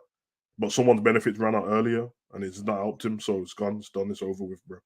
Well done, Salah, bro. You deserve everything. Every grace you get at the club, you deserve it, bro. This doesn't take away everything you've done since you've been here, but it's done, bro. You got a mural in Liverpool. Well done. Now leave, please. I think, you know, so Maddie, you just said something there. Now, Jerry, I wanted to get your take. I know he's one of your favorite players. You said something there at the end about it doesn't take away from what you've done. And I think that applies to to Klopp as well. Like, Yeah, it I don't doesn't want people to look at this kind of period and be like, oh yeah, bro, you can't take, bro. What they've done is there in history now, so it's there. Bro, these men come back to the stadium, and you know the city where Dalglish and that is, bro. I'm gonna celebrate them, bro. Like they deserve it. Yeah, but of it's course. time for change, but it's over with, bro. Like sometimes man split up with a girl that weren't even bad for you, bro. It just weren't the right time. It was over with. Needing new challenges. You know what I mean? Yeah. She didn't want to. You know what I mean? She didn't have no new double hand techniques, and that's so she had to go, blood. It's one of them, bro. Technique was gone. I had to bring her the sloppy top. It's over with, bro. Let's go on something new, man. Like I told you, but the class of 17, 18 is done, bro. It's finished, bro. Yeah. There's not many of them left. You know what's going to happen, bro. Robert will be the next one. I remember Robert's one I spoke about yesterday when I said you'd either get another left back in and he drifts to the bench position if he wants to, or he's going to end up at Celtic. Innit? Now, on yesterday's game, he was terrible. I don't think he's been terrible this season, but on yesterday's game, every cross he tried, he miskicked it, bro. But that's part of that class too, bro. And then the only two people left, well, Trent's young, and then it's Virgil and Alisson, bro. And Alisson's a goalkeeper, and he's all of a sudden starting to get injuries. And Virgil's 32 now, so he's not going to stay there forever, but he's the captain. That's it. That's how you get rid of a whole class. Usually you have a couple of people who stay around. Yeah, it's true. It's true. But in that position, bruv, it's so detrimental to the squad. Whether he scores the most goals or the most assists and that. Just, bruv, I can't help but just watch any other team, bruv, with wingers. Even if he just watches Diaz on the other side, bruv, just do something, bro. But this is what I'm saying is that, you know, in this whole midst of everything, everyone's like, we got to get rid of Diaz. We got to get rid of Diaz. Like, I don't think you understand. Right now, we can't afford to get rid of Diaz. We can't afford. If we get rid of Diaz, I really don't know what else we've got. Now we're screwed, bro. We're screwed. We have got no dribbling, no one to just go and just do something, try something. There's nothing. We'll be seeing Gakpo on the left and Elliott on the right with Nunez up front. You like that? You like that front three? Isn't that all you lot saw yesterday? It was the whole game, but for particularly the last 20 minutes, it just felt like Diaz is the only person who wants to win the game. Yeah, he was the only one who was just like running around. And that's when you knew that we weren't coming back in the game. Once he hit the crossbar, I just sat back and my heart rate just dropped on it. I was like, oh, forget it. It's all stuff. He was trying everything, bro. Let's go for the match ratings, bro. Let's do the match ratings, and yeah, we'll do our final thought. The worst thing about it is that it allows, you know what's so funny? There's a reason why I left him out of the conversation, because I feel like at some point I feel like I'm just bullying the guy now. We're playing NA, bro, non-applicable and that, bro. Just allow it. Yeah. So I said, you know what? Let's just We'll get into thing, man. Let's get into thing, because, like I said, I could sit here for time and talk about if you really want to go, you know what I mean, machine for machine and start doing player for player and going whatever, bro. It will just sound mad. It will just sound like all of our players are dead, and I don't think that's the case. I actually don't think that's the case. I just think, yeah, it's just not what. Man, are cursed, man. Every time, bro, look, all the players are cursed, bro. Man said the Hungarian Gerard cursed, bro. Gravenberch, Yaya Toure cursed, bro. And Kanate is better than Saliba. He's been cursed ever since he said that, bro. Ever since that day, I promise you, ends. You should have just kept him out quiet. Should have just kept him out quiet, bro. Should have just kept him out quiet. I blame you for Kanate's poor form recently, man. Big up yourself, anyway. All right, Alisson. Do you think he could have done better with the goal, or do you think that was just one of those things? No, he could have done better. The first goal. Went underneath him. First goal. Yeah. He went underneath him. Meaty shot. I'm just asking the question about that. Nah, bro, he gets away with bad stuff as well, bro. Kelleher don't give away the same stuff he does, bro. So yeah, no, because if that was Kelleher, we would like Atalanta. We was all wilding. We was all wilding. You know that right there. Before the game in the preview, we said the goals we can see are always these weird, stupid goals. That was a circus act from the start to the finish, bro. The fact that McAllister went to swipe to kick the ball away and Kanate put his toe in front of it. And then it ricocheted back to... Oh my god, bro. And then you see Virgil shuffle across, and then Braithwaite takes a terrible shot. Then he goes underneath Alisson, then it spins on the line, and Calvert-Lewin slides in. Bro, you just knew, man. That's in the matter, bro. The ricochet was perfectly into my man's path, you know. Bro, like perfect, bro. You couldn't have passed the ball better. in like for someone who, and this is the centre back we're talking about, through on goal. They just said like, we've been space jammed. Go check my Twitter, bruv. What have I been posting the last week, bruv? Just man getting the energy taken away, bruv. That's the same post I've been posting every day, bruv.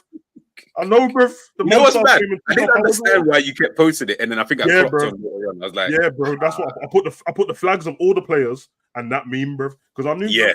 Because I think that's what threw me. I was like, why did you keep putting the flags? Like, yeah. Power got taken. When you go back and look at the flags now, tell me I'm right or wrong, bro. Trust me, bro. Power got taken, bro. Nah, factual. All right, Jerry, Sav, what are we saying about Ali? What are we giving him? I'll start off with what I think, and then obviously you guys can.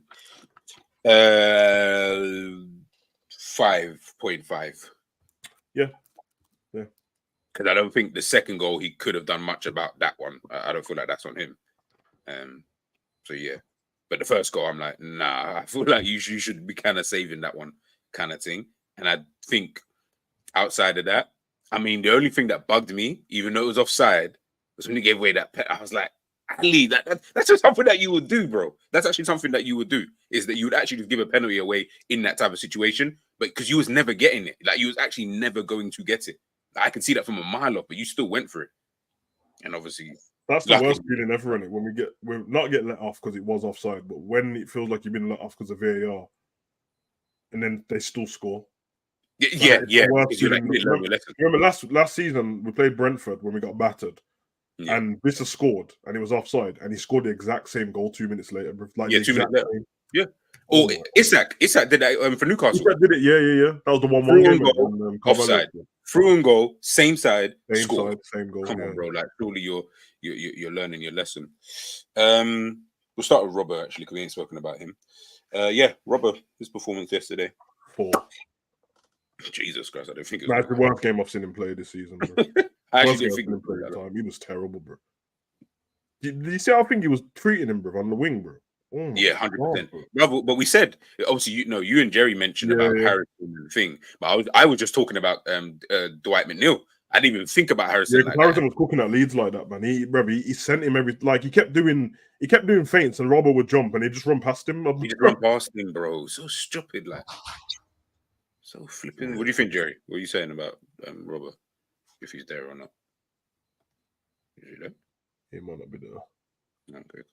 But yeah, like I said, usually going forward ain't that bad in that, but yesterday it was like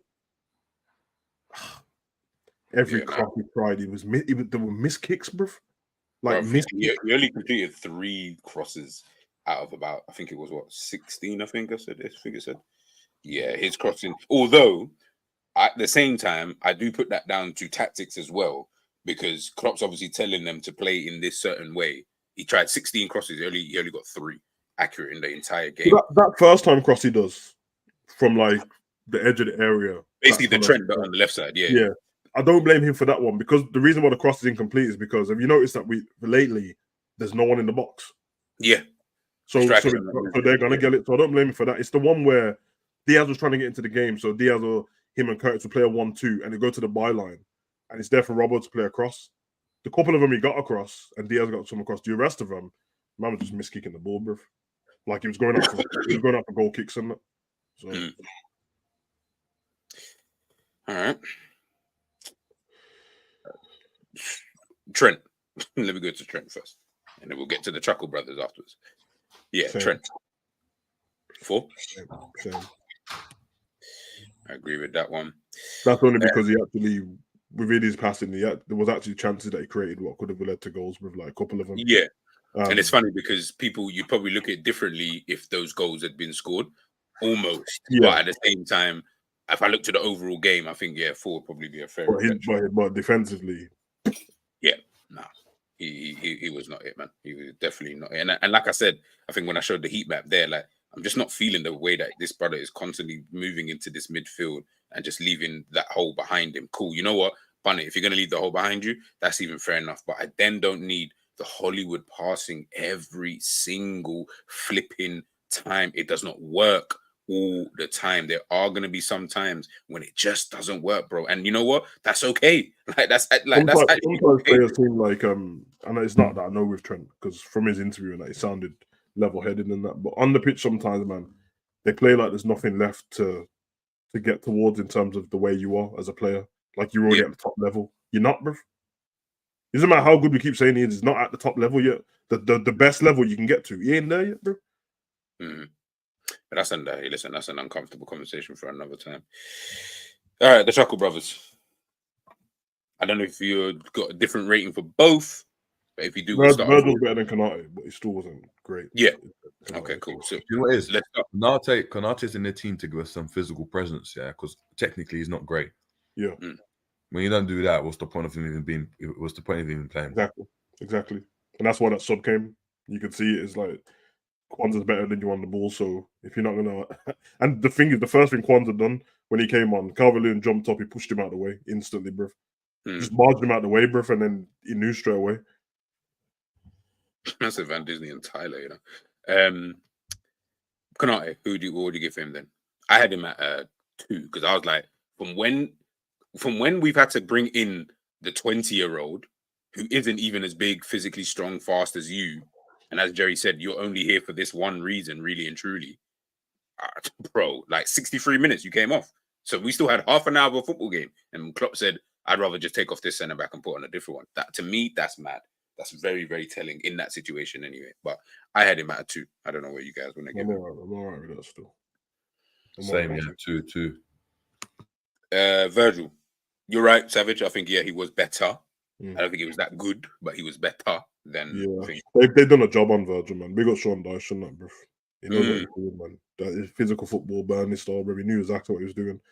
They knew that he's the one who wins everything, so they just jumped him every time, bro. Every time. But as you said before, yeah, like, man need to... Like, it's like them man just let him get rushed. I'm bro, like, bro, there's a part where I felt bad for him on the corners. Because you could see him trying to tell the ref, like, bro, every time I move, they're either holding me off, which we got a goal ruled against us for that. But I don't know why Liverpool's not allowed to do it and everyone else is. That's a real thing, because Arsenal do that as well. They hold you on these moves and stuff like that. But they were just rushing him, bruv. And then the ball will go back post to Tarkowski or Calvert-Lewin. That was their move every time. And the ref weren't having it at all. So... yeah, that's more a tactical thing. I can't even blame him for that, because he's trying to organize, he's trying to gain it, but he's just not able to.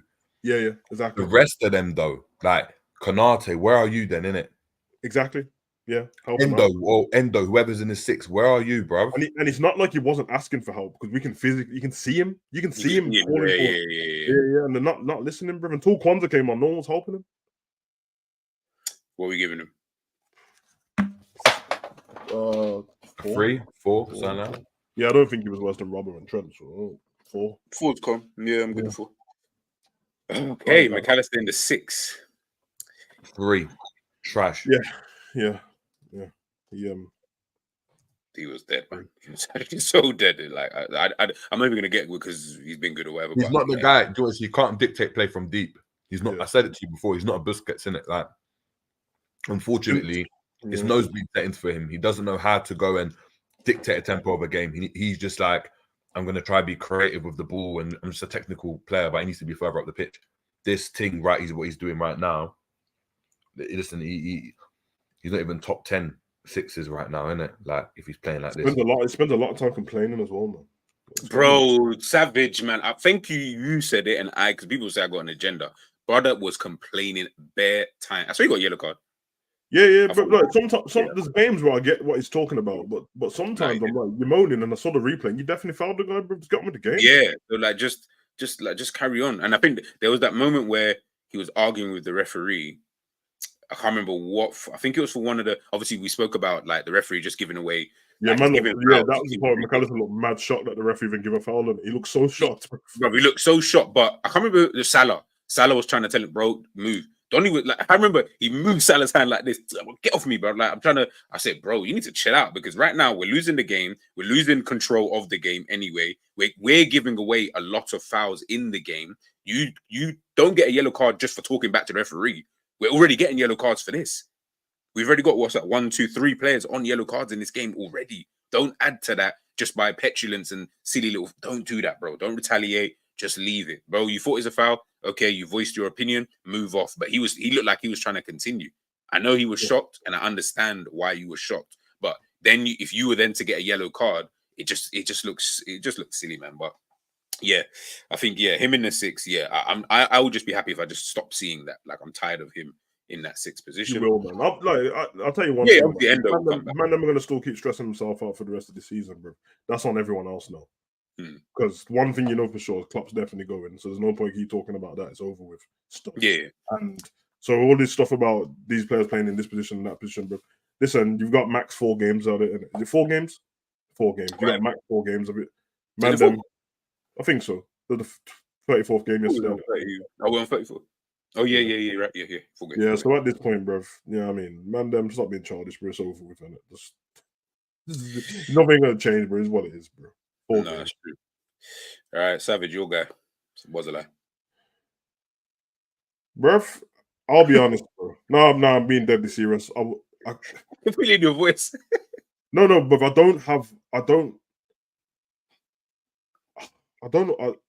actually don't know what he done to give it a bad rating. You know when like just a minute we pick out bad stuff the other guy's done.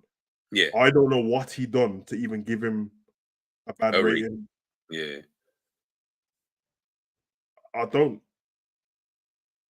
Angel saying 0, but I've never put 0 for someone before. That's bad. I don't think I've ever done that. Bro, I just don't know, bro. I'll be honest. If I'm looking at him, he would fall alongside like. I'll just put him on a 3 just on the basis of that, like in terms of whatever. He came off as well. He came off alongside Jones. Did you make any like decisive passes or anything called cross? I watched the game as well. But I literally don't remember anything. Well, that's how you know it should be a low rating. Okay, cool. He created 1 chance. Did he? It says chance created 1. So I'm just going back just the stats. But I don't remember that anyway. But fair. I don't want to be unfair to him, but I do not remember no chance he created, bro. Nuts, bro. Like I said, I'm just here. He made 1 pass into the final third. He was not dispossessed at all in the game. He won 3 duels and lost 3 duels.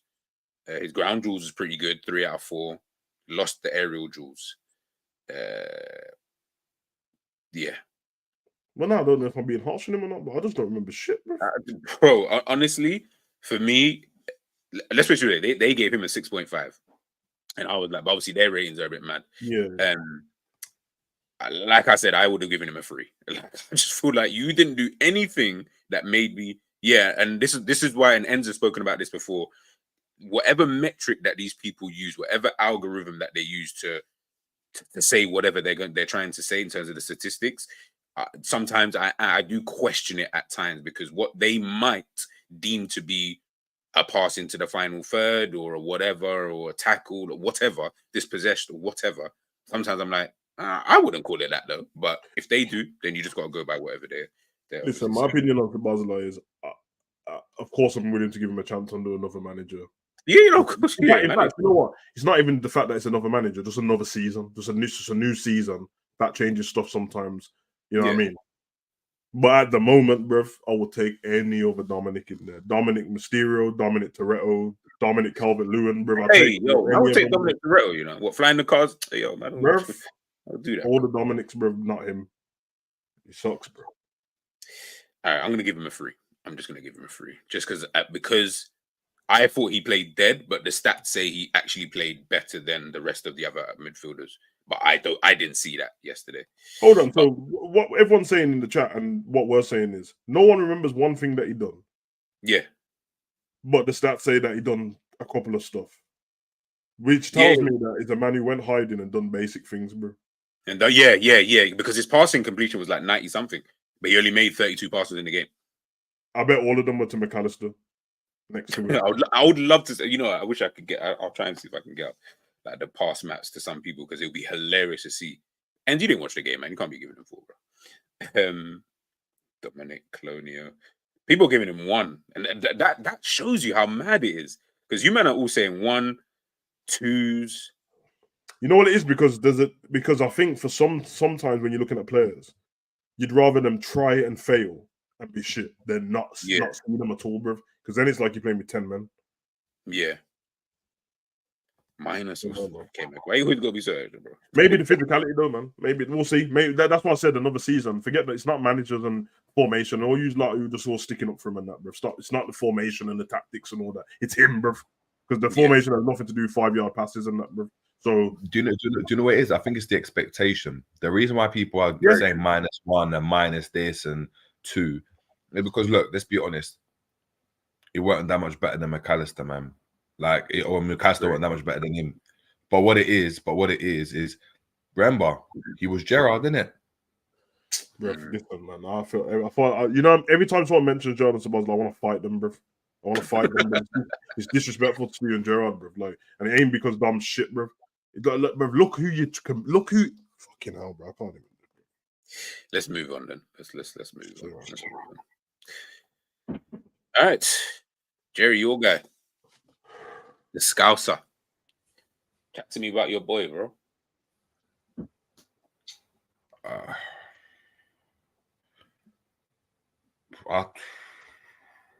3 as well, isn't it? Exactly. 3 as well. Like, it's yeah, it's just a situation where, you know, he just needs, again, he's another one that he needs another manager to unlock him, man. If I told you, we spoke about before, technically he's got the ability, he don't lose the ball, like, but considering it's a derby, I would have wanted more from him, innit? Like, just like more aggression, more this. And I feel like the ref kind of, like, you know, with the fouls, the ref kind of did him in it. Because, you know, I put a challenge that I have to put a challenge in now. I'm going to get a yellow card. Like, he looked like he was going to get a red. I'm surprised he didn't get a yellow. But it wasn't like his fault. It's like, I've won the ball clean. Oh, it's a foul. It's like, oh my God. Like, that's what I was going to say. He's the best presser on our team, and he was doing that. But every time he'd done anything, the ref would blow the whistle. To the point where Curtis just looked confused. Like, I don't even know. At this point, I don't even know what you're blowing the whistle for. You know what I mean? And there's a few intricate moves. I remember there was a part where I can't remember who was on the right, McNeil or somebody else. He cooked them, bro. Like, he twisted them both. And he got the shoulder on them. Yeah, I was like, okay, but apart from that, I think he was better than the other 2 midfielders, but he wasn't great. He wasn't great, bro. And this is why I say, people, make sure, and you guys already know, you know the vibes. Don't allow stats to bamboozle you in what you see. Obviously, use it as some type of metric for whatever. Because if I forget Jones' performance, if you didn't watch the game and I said to you, this player made 43 out of 44 passes accurately, 98% accuracy. He created 1 chance in the game. He had 56 touches, 1 out of 1 successful dribbles, 3 passes into the final third, 2 out of 2 long balls, recoveries 5, defensive actions 3. You know, it makes sense to me that because that's when there was a period when it was just him and Diaz. That's why. Yeah. That's the period, bro. I don't think he was great. I just don't think he was definitely the better midfielder, bro. Yeah, but if I read all of that out to man, them stats sound like an 8 out of 10 person. It sounds mad. But do you know what it is? Because you have to apply context to the game, innit? If you just look at it individually, if Liverpool win the game and he's got those stats, we're looking at it as a good performance. Same as Diaz, same as all of them. The fact that we have lost and it was the context of the loss means that automatically for me, the stats just like the ratings just have to drop because your impact didn't have your what you didn't have an impact on the game. But yeah, I'd say, you know, Jones fought, when I think about it, like this is what I'm saying is he's made 1 dribble, so he's not holding on to the ball too long then. But people now, I've saw some people criticizing saying, he weren't driving that man. We needed a permanent to run with the ball. But when he's doing that, man are saying he's not supposed to be doing it. It's like fans are just confused because they just want success in it. So whatever it is that he's doing or not doing, and it goes for a lot of players, if it don't lead to success, we want the polar opposite. So if Nunez is on the wing and he's not doing well, he needs to play. He's a striker. He needs to play up front. He needs to play. When he plays up front and he scores goals, is amazing. When he's not doing well up front, but he's actually a winger. Imagine if we don't focus on his goals and just look at his assists, then he's a better player. He weren't good in it. He weren't good. Like the midfield got overrun, in my opinion, man. They didn't really have an impact on the game. Agreed. Positive to negative, negative to positive. Salah. Bro.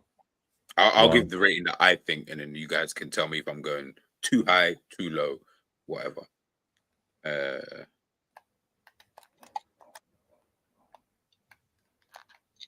Yeah. Do you remember before the game in the preview? I said the last thing I said was, please, Salah, don't let Mekalenko just have you in his pocket all game, please. You need to stop talking before about these players, because it seems everything you said about basically everybody in the last Because few their weeks. defense are not chumps, bro. Like, this is what I'm saying to man them that don't. Everyone wants to do this on no football business. Just watch a couple football games, and whether it's Everton or not, and you think based on stats, the shit they've had points deducted twice this season, and then give them back and then deducted again. Yeah, I mean, like when you watch them, you're like, hold on a minute, they lost the game, but their defense is pretty good, bro. So Yeah, I knew straight away that the form of Salah against their defense it's not happening, bro. It's not happening. It didn't. So, Man, I say zero. Man, I say zeros in that. hey, Salah, zero. this is where we've come to. Now, I have to give it 1.5 at least. Let me check what Salah's stats was. let me see if the stats would at least back me up. Gee, that you're period of the game dying. You're dying. Hold on. Okay. The number 21 back is burning. 21 out of 26 accurate passes. 21 out of 26. I know where all them passes went to, bro. It was all to Trent. Hey, loud me, bro. I'm trying to Nah, find he was standing right next to them, bro, and he just kept giving them the ball. You know what kills it for me, though? He only had 38 touches in 90 minutes. That's what kills it for me, bro. Bro, you see that period of the game, where he Diaz lost had enough, and there's 25 minutes left, and Diaz, every time we got the ball, Diaz ran at them and done something. Bro, there was a period where, like, he kept playing the ball into Salah. One went over the bar, one was a slipper foot shot, playing like he wearing Crocs again, one he missed completely. I'm like, bro, just get out of the way, man. Just get out of the way. All right, guys, I'll give him a 1 then. I'll give him the 1. Because you man are in the chat, you're saying it was someone saying did not play, and yeah, I'll give him. He was definitely the worst player. All right, Nunez. The same, bro. The same. The worst striker we've had in the last 10 to 15 years. The one thing I'll say about every striker we've had, even the ones that weren't the star names, every one of them has football fundamentals better than this. But Danny Ings, all of them, Balotelli, all of them, bro. All of them. I can't put it in, guys. Sorry. They wanted me to put NA. I was like, you can't put letters in this. Apologies, guys. Michael. Yeah, Michael. Ricky Lambert was techie. Lambert had no pace. He had no pace, man, a beer belly, and was slapping free kicks. Like Nunez is not. Come on. And Benteke, before he got to us, was 1 and 2 at Villa, bro. Like he could bang goals in, bro. Overhead kick that he slapped him. He always used to score against us. For me, that's enough for me to know he's techie. He actually always used to score against us. I feel like that was almost the reason we almost tried to do what Klopp does now, where player plays good against you, just sign him, man. Get him in your team, mate. Minamino, Nunez, and that. Like Nunez ain't nowhere near as good as Danny Ings, bro. Danny Ings can finish, man. He was just mad injury prone. Bobby at the end of his Liverpool career was doing a slipper foot shot thing in it for a season. Like everything, he felt like he had no power left in his foot. But I would have took this every time. I would have took that every time, man. Like, what, in fact, when I watched the game yesterday, I wasn't even trying to watch much Liverpool content. But all I realized is that Bobby and Mane were trending, bro. I said, okay. Yeah. I know what's happening here, bro. Man, I'm reminiscing on that, bro. Yeah. Straight away. Yeah, bro. You know how the fan base moves, bro. All of a sudden now Mane needs to come back from Saudi Arabia. And I'm like, that doesn't even make sense. Big up Klopp Talk, man. Guys, make sure you head on over there, man. To subscribe. Very disappointing performance. Nothing short of embarrassing. I know. And he's a diehard Liverpool fan as well, so I know. All right, Diaz. The only real shining beacon in the entire game. 7 for me, 7 for me. I was going to say 7.5. He wasn't just good because everyone else was shit and he stood out. He was actually good. He was actually really good. Man, that shot, the post. Yeah. It's a shame for him, man, because he was angling for that shot for ages. For time. For time, bruv. And he had to keep passing it off. But he actually created good chances for people as well. There's one towards the end. Created 3 chances in the game. Was it to Salah at the end? He'd done the same thing, ran to the byline, cooked man, and he simple pass across the box, bruv, and it was dead. It was dead. Yeah, created 3 chances, 5 passes into the final third. Yeah, he did what he could in the game. Like, in all honesty, the way Diaz has been playing the last couple of months, bruv, it's a shame because if he was back in the day, you'd be loving the performance in that, bruv, because it wouldn't be based on his output, but because his output's not the best, bro. But that's what I'm saying is that Diaz doesn't suit. Like, for me, Diaz is a cold player, but he's not like, I'm getting you 20 goals. No, like, he's not. Player. He's like, I'm going to go and again impact how we go and play. I'm going to be able to take my man on and create space for someone and then lay it off where I've just caused so much chaos in a more refined way than Nunez that we can now go in and have chances elsewhere. If he was playing for like Bayern Munich, if he was playing for someone else, if he was playing for like even like a Rafinha or playing for Leeds, we'd be talking about this guy that we need to sign him now. We need to sign him now. That's why you need a great number. Whatever team Diaz plays for, you need a great number 9. You need someone who's 30 goals like Harry Kane. You need somebody like that. Yeah, because he'd set up a lot of goals for someone like that. He takes the pressure off him because there's goals going in somewhere else. And on performance, you can just see him that it's cooking, and we won't have these conversations. Because even Man City, like they're not hoping that Doku and Grealish have great output all the time. Clearly not. You know what I mean? But they impact the game in what they're doing all the time. You already know Grealish. Even like Mahrez, there was 1 or 2 seasons where he was doing like he got a lot of goals. Yeah. But Mahrez weren't like I'm getting bare goals against you. It was just I'm gonna cook, and then lay it off. And again, if we built the team around Diaz, we look at Diaz differently. I'm not saying Liverpool should do it, but when you go and look at it for Colombia, it's like the onus is on him. Do something. Yeah. So when even last season when we were poor and it's like, I've just got to rise, right? He was just getting the ball and we were playing terribly. He's getting the ball, cutting in when he's not listening to what Klopp's telling him to do in terms of out to in runs and that, smashing it outside of the box. He's getting into those positions. He's the only one that's doing that right now. The only forward. We can't afford to let him go. I know some people are saying they want to get rid of him. We cannot afford to let him go because I don't know. You're not going to get another winger like that they're not readily available. And then you ain't going to get a goal scorer on either. Yep, I agree. In my opinion, anyway. Yeah, man. I mean, I'm still. That's why the striker thing is imperative now, man. It doesn't matter. I when people talking about getting rid of Nunez before, I was just thinking, not from my basis, from the club's basis, that it probably feels too soon to them. But someone's gonna have to come. Whatever new manager comes, is gonna have to have the conversation, bruv. Because I want that Tony ASAP. Like we need to be getting Tony. Arnie Slot's got to come in, and it's got to be just grab that Tony brother because at least we've got a forward now that we know we can just score goals. Because the difference between being at the club and getting Nunez to come into a new club where he's already there, knowing you've watched the last 2 seasons from outside of the league, wherever you come from, and seeing the frailties, anyone who's getting a job, you're going to look at certain things and what makes my job good, what doesn't, and he's going to be a problem instantly. And yeah, it's one of them. Guys, that's the player ratings. Salah with the worst, alongside Nunez. Diaz with the best. Funny how the front three are the talking point again. Closely followed by Konate, by the way. You can see the rest, man. If you're watching this on the replay, make sure you drop your ratings in there. I'd love to compare what you think in terms of the ratings for the game and how disappointed you are, etc., etc.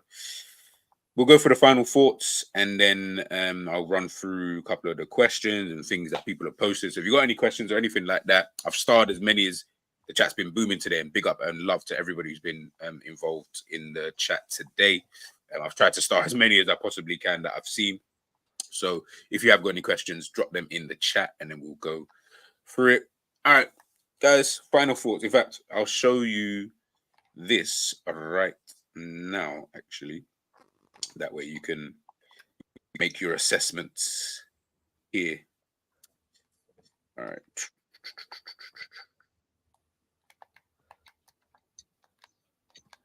There we go. All right. So, Savage, you just said it. We've got 4 games left. Yep. 4 games, and our next game is West Ham away. Arsenal got the derby at the weekend. I pray they lose. Man City, they got Brighton tonight. So we'll see how that one goes, kind of thing. Bro. To you, obviously I don't want you to do like. Obviously, I don't like doing always early prediction. I get it, but if you had to look at it now, what are you saying in terms of the rest of the season? Like, how do you think it's looking? Listen, man. The first thing I thought yesterday when Liverpool lost is watch Arsenal go lose to Spurs and watch Man City lose to Brighton. yeah, for real. And it means that we still won't win the league just based off that, because they can just go and win every other game and still win the league. Yeah. So for the first time this season, I think I can't lie. I just think it's good. I think it's going to be Man City again, bro, to win the league, bro. And I'm not even trying to be disrespectful to Arsenal. I think Arsenal are actually the best footballing side since the turn of the year. I think there's been periods where everyone's been better than somebody this season. Liverpool's period wasn't massive when we were better than the other teams, but there was a period. It was small. But then I think Man City didn't start the best the way they were playing football. And as I said, Arsenal for the turn. The Arsenal's problem before was there was the period where they couldn't create chances, and then there was a period where they were creating chances, couldn't put it away. Since the turn of the year, they mashed up everyone 5-0 and 6-0, and they ain't stopped since, bro. So, it's a safer bet just to go with Man City. Arsenal can easily go and win the league now, but I think they got Man U and Spurs on it. Yes, Arsenal. Yeah, they have got Spurs. And I know Man U shit, bro, but it's Man U Arsenal. There's something about that game. Same Spurs and Arsenal. So, Man City go and win that. All I want for Liverpool now is I just want them to win their game. That's all I wanted anyway after the Palace game. I just want you to go win your games. No, I don't like the season ending in losses, bro. In fact, I'm not even used to it. It never happens. So, even last season we finished the season pretty strong. Because then it's like any work that you did do in the season, whether people liked it or not, they have grafted the season on that. And as I said, there was no logic based on me thinking Liverpool's going to win the league, apart from I just thought we could win the league. So if you take it from the previous season, it is progress on it, but it doesn't feel like it. It doesn't feel like, I know. It's definitely progress from last season. Last season, turned up in everything, didn't do anything. This season, trophy, whatever in it. But I think we need to still get like 6 points or something, or because it's not guaranteed yet the top 4 thingy.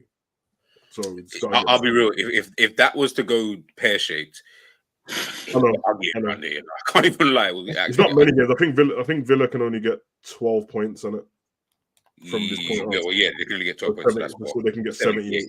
So we need 4 points. We need 5 points. Just get it done in the next 2 games, so that's cemented. And and then from that point on, then the last 2 games, then Klopp just give some of the players that helped us mid-season, the youth, then give them some games, Clark and that. I feel now. I'm actually over it already, bro. Like I'm over it, bro. Like, see what happens in it, but I'm over it. Anything can happen in football, but So, what about you, Thiago? Even though you missed the whole season and only played 1 game to contribute to what we're trying to do, but what do you think? What do you think? But it's a problem, It's important to get the Champions League. Champions League is most important. No, for me, I'm not gonna lie. Opposite to Sav, like I want Liverpool to lose every game, man.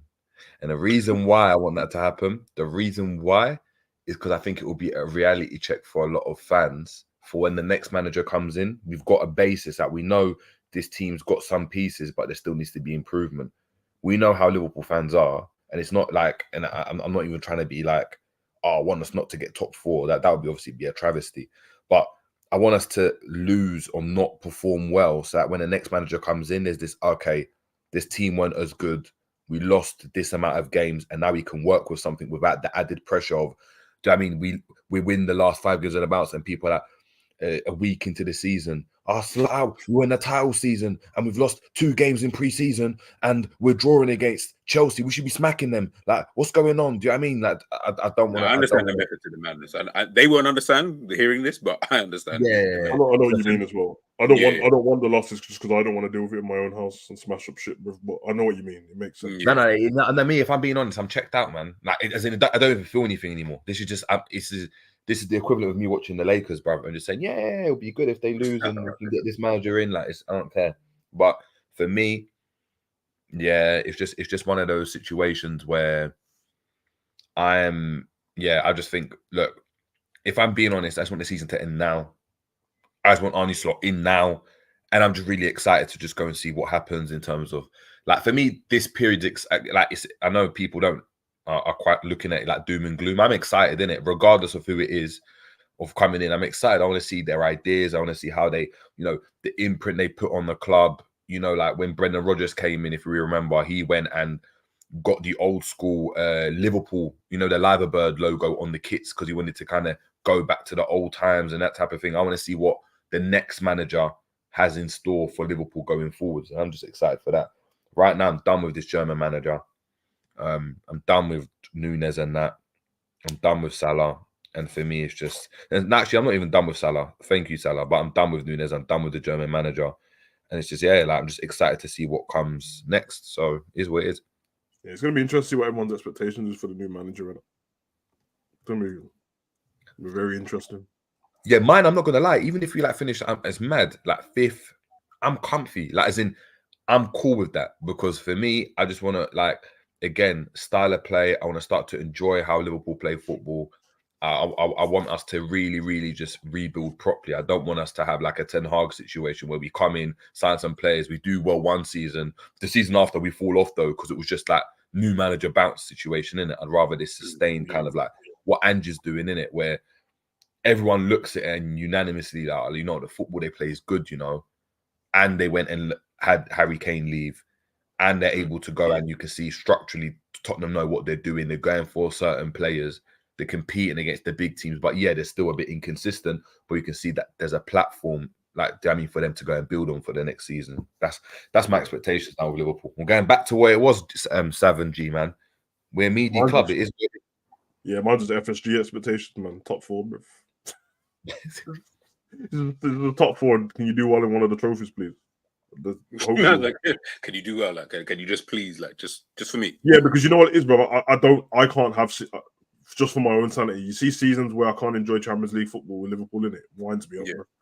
So it doesn't. Whether you go and win it or not, at least there's a good run. Because don't get me wrong, but when obviously at the time you don't feel it, but there's times when Liverpool's had a good run and we've been knocked out. But I'm not mad at them. It's just the better team won. Don't feel like it at the time, but I'm like, okay. And obviously that's happened more often than not because we've won the Champions League 6 times, not 20 times, bro. So, but I just need that, and I feel like for the rest of the league, it's gonna be interesting, man. Because I don't know. There's a couple of Jerry mentioned Spurs, and I think Villa's there with that as well, where they actually play really good football, bro. And then you've already got Arsenal and Man City there, so it's like I don't want to fall below that. So the new guy might come in and just be exciting straight away. And if I'll take that, if it's going to be, I don't want to lose any game, but if it's going to be a few losses here or there because the tactic didn't work that day, but the rest of the time it's good football and exciting. I'm here for it, man. No, I feel you. Like I said, I just need UCL. In regards to this season,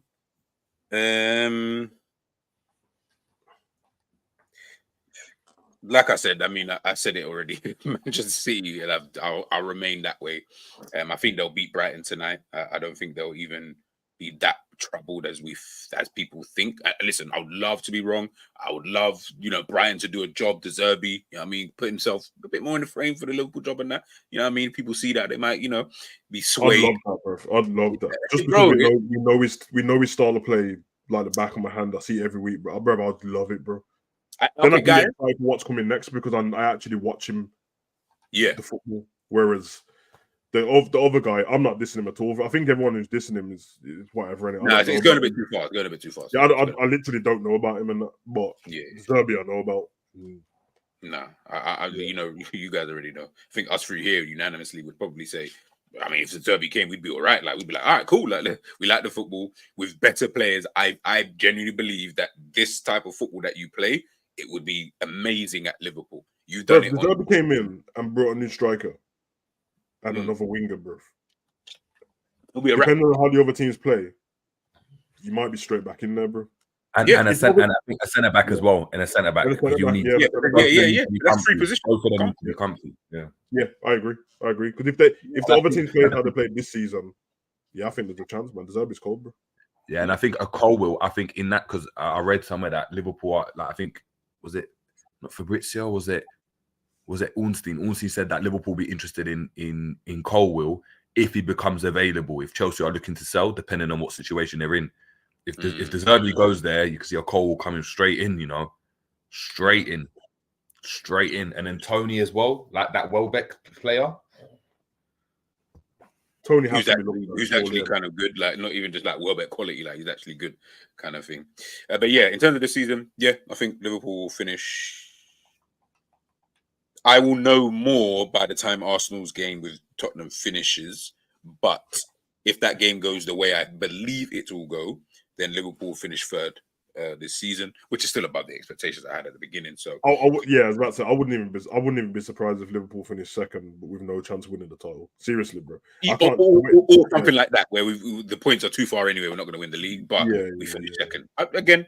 We finished second to Manchester City. At least this time, I said I didn't want it to go to last day. I said I didn't want this 1 point crap. I'm tired of it. It becomes demoralizing after a while and it becomes demoralizing to the players who would have done it for like the third time. After a while, they might just start looking at things and thinking, bro, this ain't. That's what I said. As much as we just spoke about how Salah and that's been playing, I think that for people like Salah and Robbo and that, man, I think it's enough now. Yeah, not even in a bad way. It doesn't. I think people they judge it different. I don't think it means you give it up on Liverpool and that. But you got to look after yourself as well. And sometimes it's like I've tried this too many times now, bro. And I'm tired. We did do it the one time. I know that people like to scoff at the one time, but clearly it's not that easy to win the Prem because everyone doesn't do it. And everyone does. One big club, one Premier League, and well, we haven't had the same manager for 30 years, so it's not that. But for them. Yeah, too many times now. So you just try different things in it. The thing is, Gagan DB, I hear it. The thing is, if that's like a criteria for you, then fairs. I can't go, bro. We didn't win a league. I hear it. Didn't win a league over in Ukraine. I promise you, though, I don't even care about all of that. Means nothing to me. That's not something that I didn't win the Champions League, bro. Means nothing to me. Yeah. Like I like. It's just not something that I care about enough in order for me to be like, oh yeah, you know what? This is something that I need you to do because X, Y, and Z. I'll be real. It really doesn't bother me like that. For this kind of thing to me, I would have to know everything about Ukraine football. Bro, real talk. Because otherwise, I'm just doing what everyone else is doing. It's going, looking at the thing. This is the team that wins all the time. How did you not win the league? Whereas I don't know, bro. I don't know if there's some mid-table team that always beats the big teams over there. I don't know. I don't care, bro. All I know is they've been in war for the last 4 years, bro. That's all I know, bro. So I don't even know how they've been playing games. Bro, big man thing. Has it been that long? That's crazy. They realize it's been 2023. Yeah, it's been a minute, actually. It's been a minute. These men have been in war. But yeah, that's what I think for the rest of the season. All right, final thoughts, man. Obviously, the game moving forward. I'm okay as I said, man. I just want to win football matches, and by any means, I just want to win them. I know that, but I just don't like Liverpool losing. I'm not used to it, bruv. Even on the clock, we don't lose that many football matches. Draws and all that, but we don't lose that many football matches. So I just want to win them. And then if that's the case and it ends third, then I'm actually okay with it, simply because I think the two teams above us are the ones that play better football. So it doesn't bother me.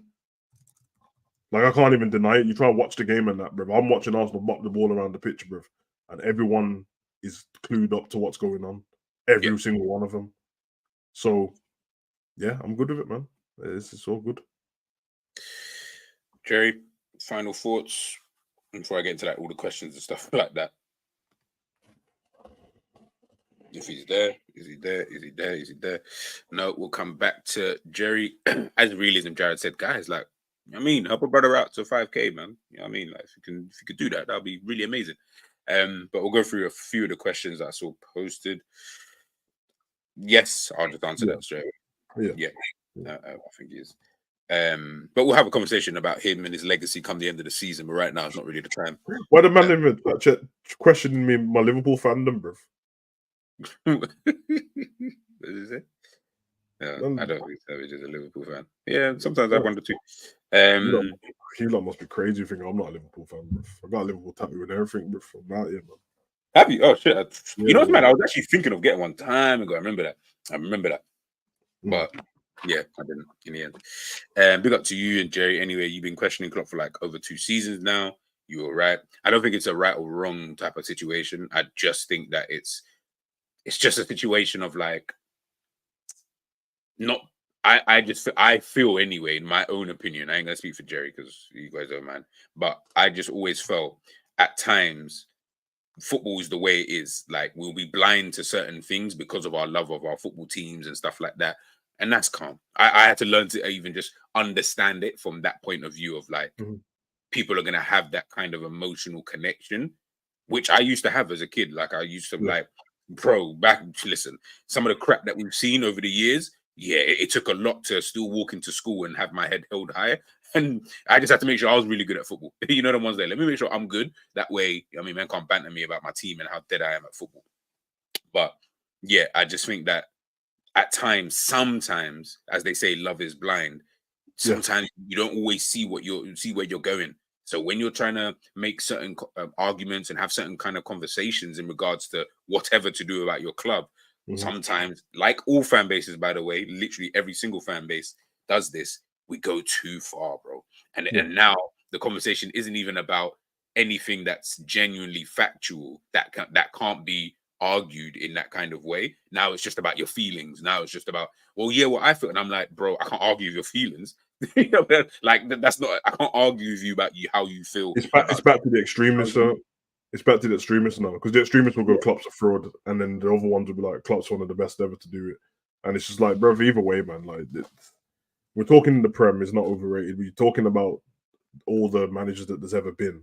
Depending on where you put him, you could be overrated, but it's not really important. You know what? Them things there, they're not really important. You don't get a trophy for being rated or overrated, to be honest. So yeah. Listen, be happy that we're not like flipping Arsenal fans who have to go out and get flipping gold trophy because they went the season unbeaten. You know how cringe that flipping is in the first place. The achievement, sick. That thing, cringe. But that is what it is. What always helps with Klopp as well is he knows himself, innit? Yeah. He's actually really honest, bro. Like the way he thinks about it. In fact, he underrates himself. But yeah, man, it's one of them. And what did he say? He doesn't care. That's how I feel, you know. When other rival fans mention Klopp to me, I'm like, do you think that anything you say is going to change the way I feel about him or don't think about him? I don't care. Yeah, but the problem with rival fans is that they're very flip-floppy anyway, because all of them would take Klopp anyway, regardless, kind of thing, because he's better than every. I'm the worst person for rival fans because I literally don't care. So like anytime they come to me for a reaction, that's why after games, if they're coming to like me and enter stream or something, they'll be saying those things to me. I'm just like, okay, I don't care, bro. I really don't care. Like, one of my best homies is a Man U fan. He's not even one of those though. Like if he beats us, he won't say anything. He'll talk about the game as a football match. He won't be like, aha, blah blah. Bro, he doesn't care. I saw him in the gym and when he was like, oh yeah, the Everton game, man. Then he just went through all the problems that he thought that some of the players have and stuff like that. That's it. He didn't care. I always try to do that with my boys and Man United fan as well. Like I don't. You do the benefit like if we're playing each other. I just like talking football, bro. And I said to you the other day, didn't I? Like even when there's team I don't like, it winds me up if they don't play good football. Though I'm not. What game was mean? It was the Chelsea game, innit? When me and you said that I want Chelsea to beat Arsenal, obviously, but if you're not going to beat them, can you just play football, please? Yeah. Like, can you do something? Like, please, like, just do something. But yeah. Nah, I agree with you there. It ends up asking how bad it was a 1. It was literally like a 1 out of 10. Yeah. I did terrible because it was a Merseyside derby as well. Yeah, and that's why I say 1. Like, if it was maybe just a random game, I might be like, you know how bad it was because when it kept showing the Everton fans with 5 minutes to go, they still look nervous that they're going to lose the game. It was 2-0 and they still look nervous. That's how bad they are. So we missed 3 or 4 games. Think we won. Yeah, I know. That's what I'm saying. Maybe you're the omen. Everton staying up and beating Liverpool in their last game at Goodison, last derby, is like the Champions League to them. It's like the Champions League to them. Yeah, that's what I'm saying, bro. It's a dream literally come true. Literally a dream come true. Promo's asking, do you man think it's the players or the tactics? Both. I don't think I can really label it on just one, man. Do you know what it is though? I'm not gonna lie. I'm more inclined to say tactics more than anything, you know, because the reason why I say that, yeah, is I've had a problem with our tactics, yeah. When we've come up, like first game of the season, we came up against Pochettino's Chelsea and they were popping us off the park. I know we got that chance, but they were popping us off the park and it looked like raw. This was a team that had just got together, some young team, Pochettino and all of that. After that, Chelsea play good football. They just can't go and finish. Now, I could blame the players in that regard, innit? But we can't sit here and on one hand say, yeah, the players, man, like McAllister's the best midfielder in the league. Virgil van Dijk, the best centre-back of all time. You've got Alisson, who's the best keeper. Keller's the best second keeper. We've got this person, that person. Salah's the best. Oh, wow. He's the best winger in football right now. This is what Liverpool fans were saying. And then go and be like, it's the players that are the reason why we lost it. Is that what you said? Yeah, I agree. Is that what you said about the tactics before when G was like, oh yeah, I think it was against Atalanta. He was like, bro, if you don't know the players don't know what you're doing, and you don't know what you're doing, and that just sums everything up. And Klopp had no ideas. It's not like we were going and like, oh, we're trying to do this, we're changing things up. But it's like that last season, I know it was the tactics, but you could say, it was the players in it. Like no matter what he did, 4-4-2, 4-3-3, 1 at the back, 5 at the back, we were still garbage up until like at the ending kind of the season where we started to invert Trent. We're looking at saying the players are garbage. We're like, this player needs to go, this player needs to go, that player needs to go. Before this time, we were saying, oh my God, we're going to win the league. So surely it can't be the players. If fans think we can win the league and it's not based on like a feeling like Savage, where they were saying, no, we can win the league because Salah's the best in the world and we've got Virgil van Dijk and he's the best and Trent's playing out of his skin and we've got McAllister, he's better than Declan Rice and we've got Endo is better than Caicedo and all this type of stuff. You can't tell me that. And then that's and then the football extremism. Yeah, man. Because the reason why I said both is just because of all the stuff I just said about some of the players when we did the rating, and some of the stuff weren't based just on that. It was based on that game, but then we had all these stuff to elaborate on and why they're not good enough. So they're not good enough. Yeah. Some of them just of course, more the tactics. That's why managers normally get sacked over. You can't sack 11 players, but that's why managers get moved on and stuff like that. And some of it is a bit of what me and G was talking about the other day when we've got to see quite a lot of interviews and podcasts and this season from our own players. Yeah. So when they mention tactics in those podcasts and the way we play, I'm like, oh, so you do know what you're supposed to be doing. So that's the part where, like, because literally the last one was Trent, and he decided to give us a whole 10 minutes on what the tactics should be and what to do. And then I watched him yesterday, and I'm like, so why didn't you do it then, bro? You think you're above something? So you're all right, but it's a bit of both for me because I'll tell you one thing: what ain't tactics, bro. 5-yard passes from Sabazala and Nunez missing opening goals. They ain't tactics. Yeah. That's not a tactical thing. That's a player thing still. Because I can only you're the one who's doing it. Like I can't get you to do it. So yeah, but it all depends on how you split it. I think it's always both, regardless. Anyway, it's always both, but it's going to always lean more towards the tactics. You could take Nunez out, take Sabazala and put somebody else in, and that does work sometimes because then Harvey and that's a little bit better.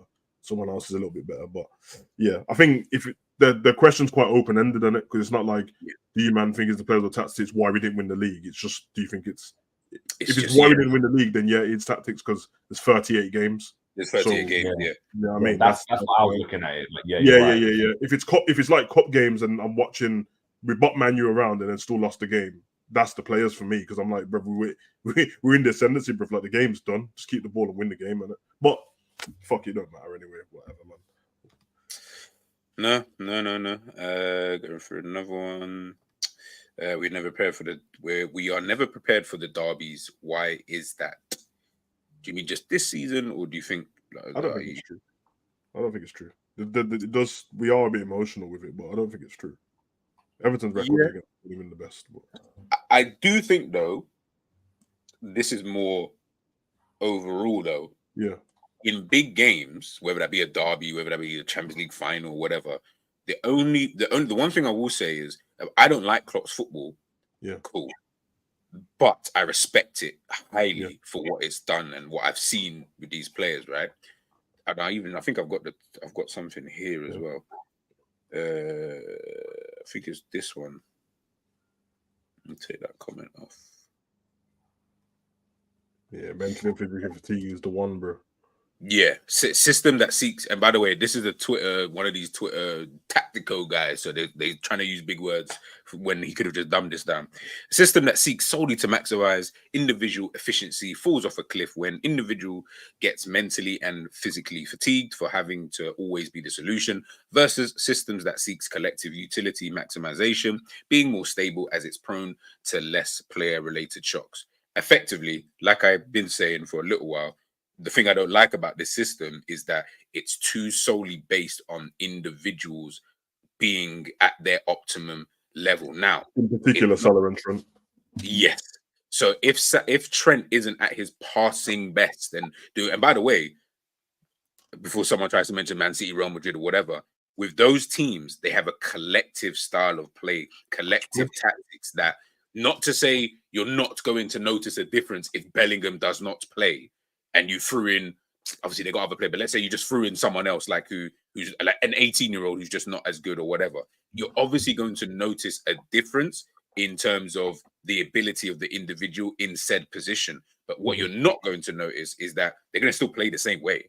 So if that way was already successful, it now just comes down really to, is that individual's not going to be as good, but he's going to do the same things. He can't, he might not be able to finish, excuse me, he might not be able to finish like a Bellingham. He might not be able to run like a Bellingham, for example, but he'll still be able to do those things within that tactic. And I just use Bellingham as like a silly example. That's why, as much as the engine room getting changed was, you know, everyone wanted him out, and it was Genie, Fab, and Hendo. He was, that was a system that worked, bro. Exactly. Doesn't I saw this as well? A tweet. I saw quite a lot of tweets. Doesn't anyone think about the type of chances our attackers are missing? It's always a quick dynamic combination out of nowhere. There's no sight of sitting in their half and killing them with sustained pressure. The process of chance creation is to blame here, not the attackers. I screenshot that one because that was a bit interesting. I agree, but I agree with everything that he's saying, but I can't sit here and say I can't not also blame the attackers for missing gilt edge opportunities. Yeah, the last part of that sentence.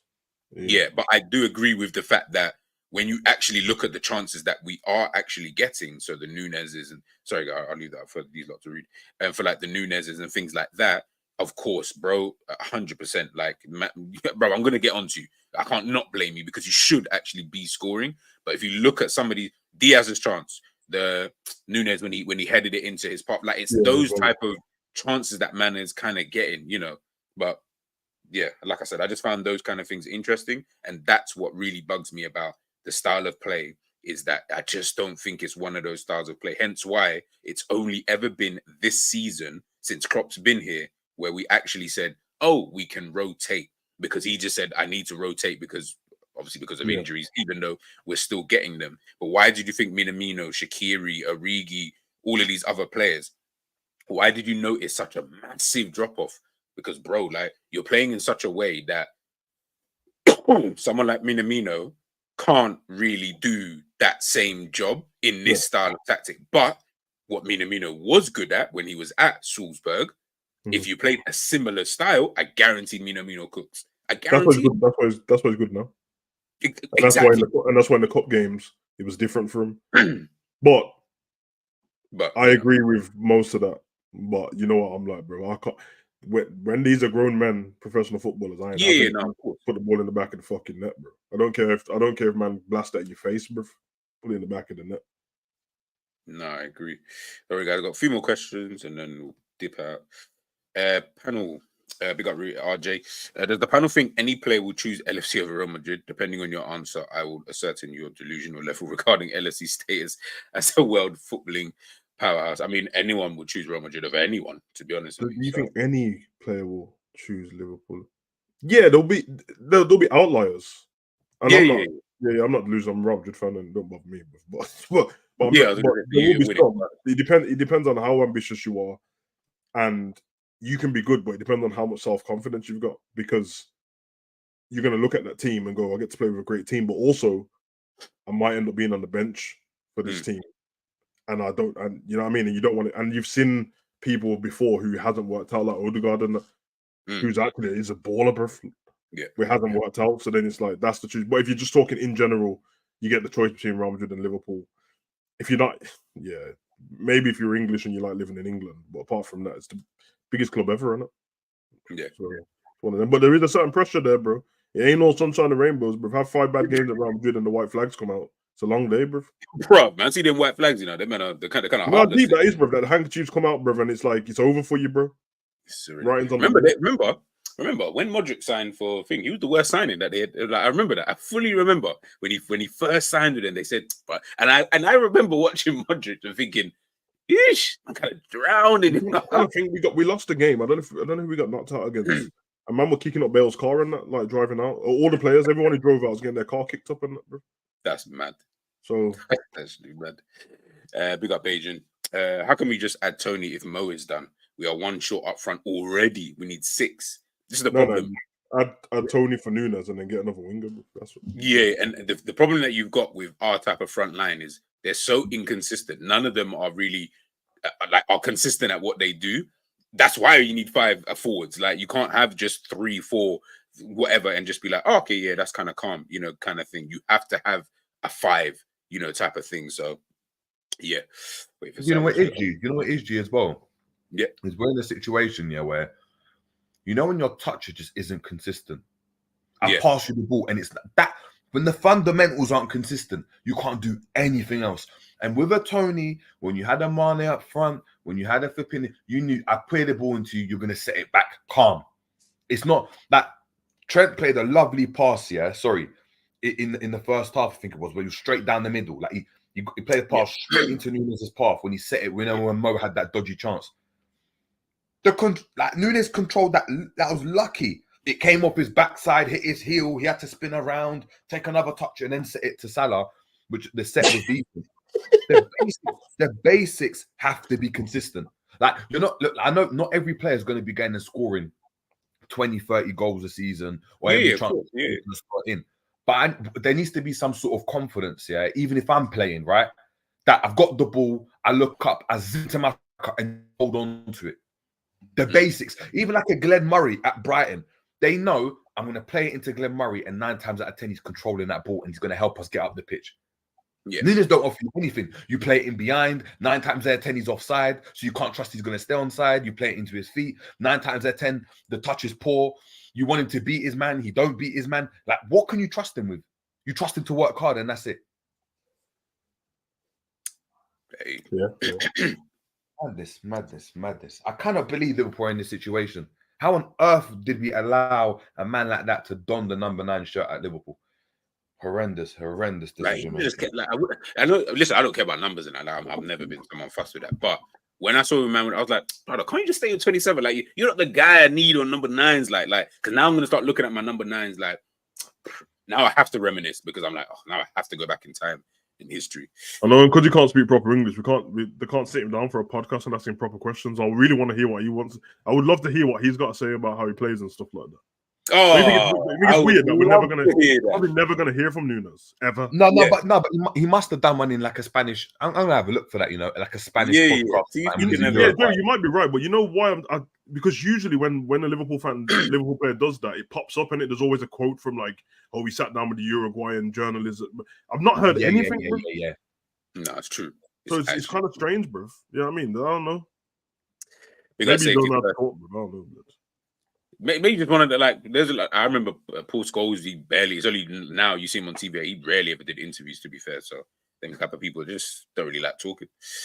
Safety first. Do you guys think Trent will be able to adapt to the new system next season and improve these bad habits? He's had 2 years to improve his defending and still hasn't. I think that will just depend more on what the new manager wants to do. Yeah, same. Like where he decides to play him, nobody knows. Remember, we think centre mid, right wing back.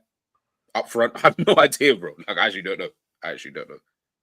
So yeah, I agree. I think if you're a new manager coming into a squad with him already there, compared to already having him, I think you're a bit crazy to play him at right back still. Maybe so, bro. As in, remember, we thought it was going to be Amorim. So we thought, 3 at the back, he plays right wing back.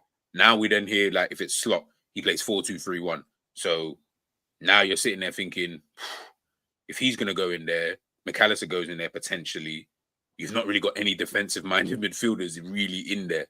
Is that gonna and I'm not saying it won't, but is that gonna work moving forward? I have no idea. Like, all right, question for you guys, yeah? If go you guys were FSG, or Michael Edwards, and the Real Madrid come in and they're like, you know what, 150, Trent, 200, like between 150 and 200 million, like, yeah, we want Trent. Do you shot him?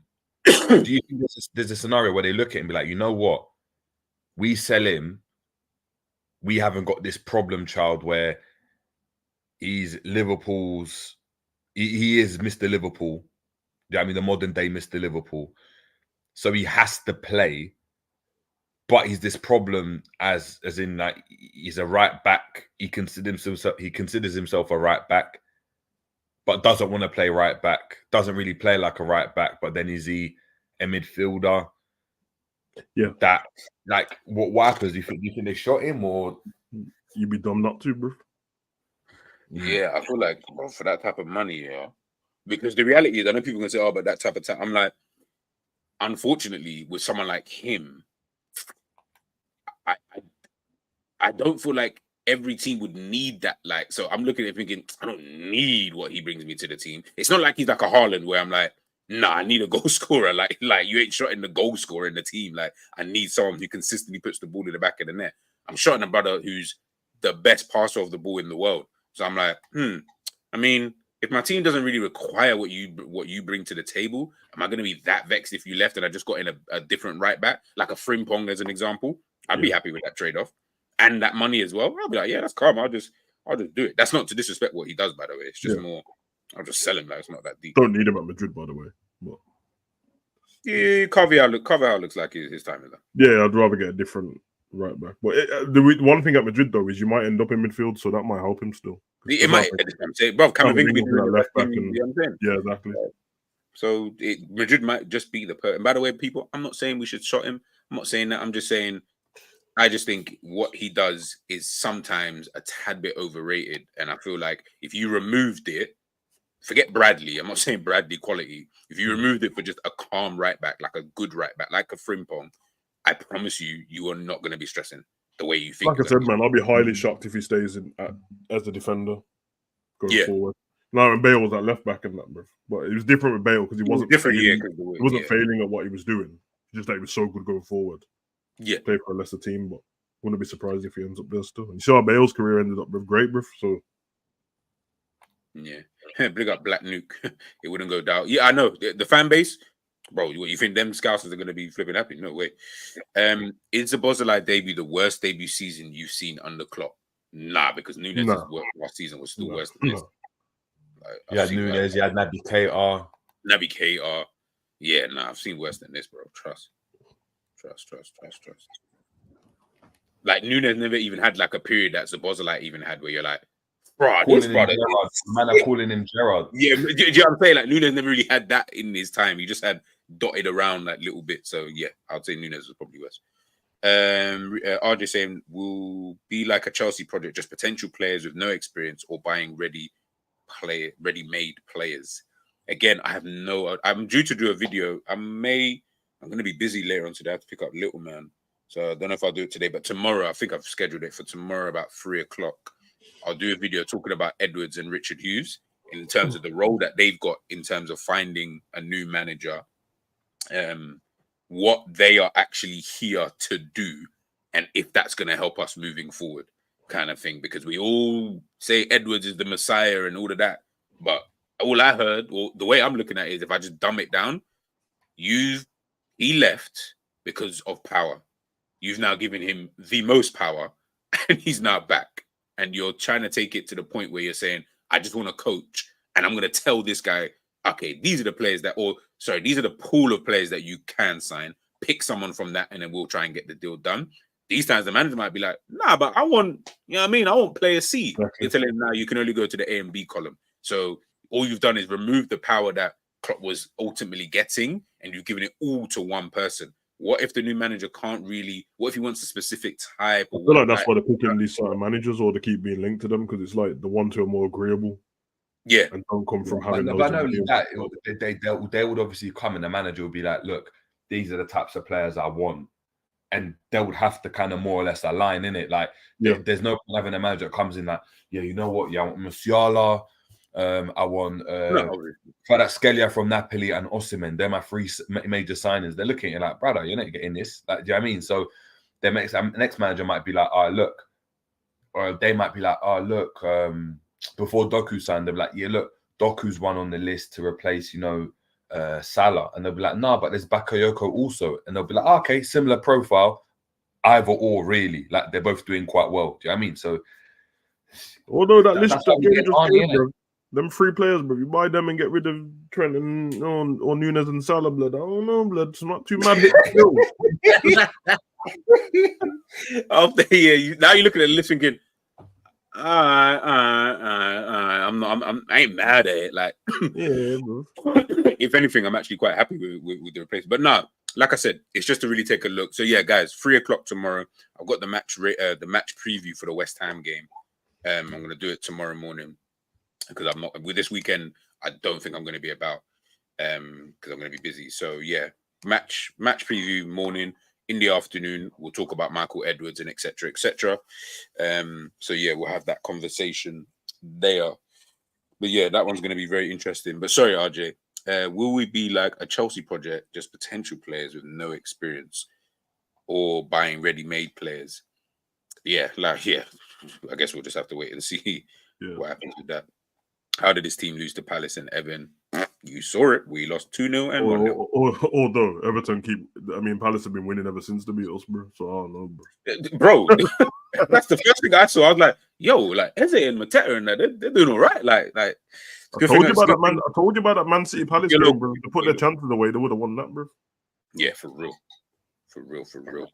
Is Klopp overrated?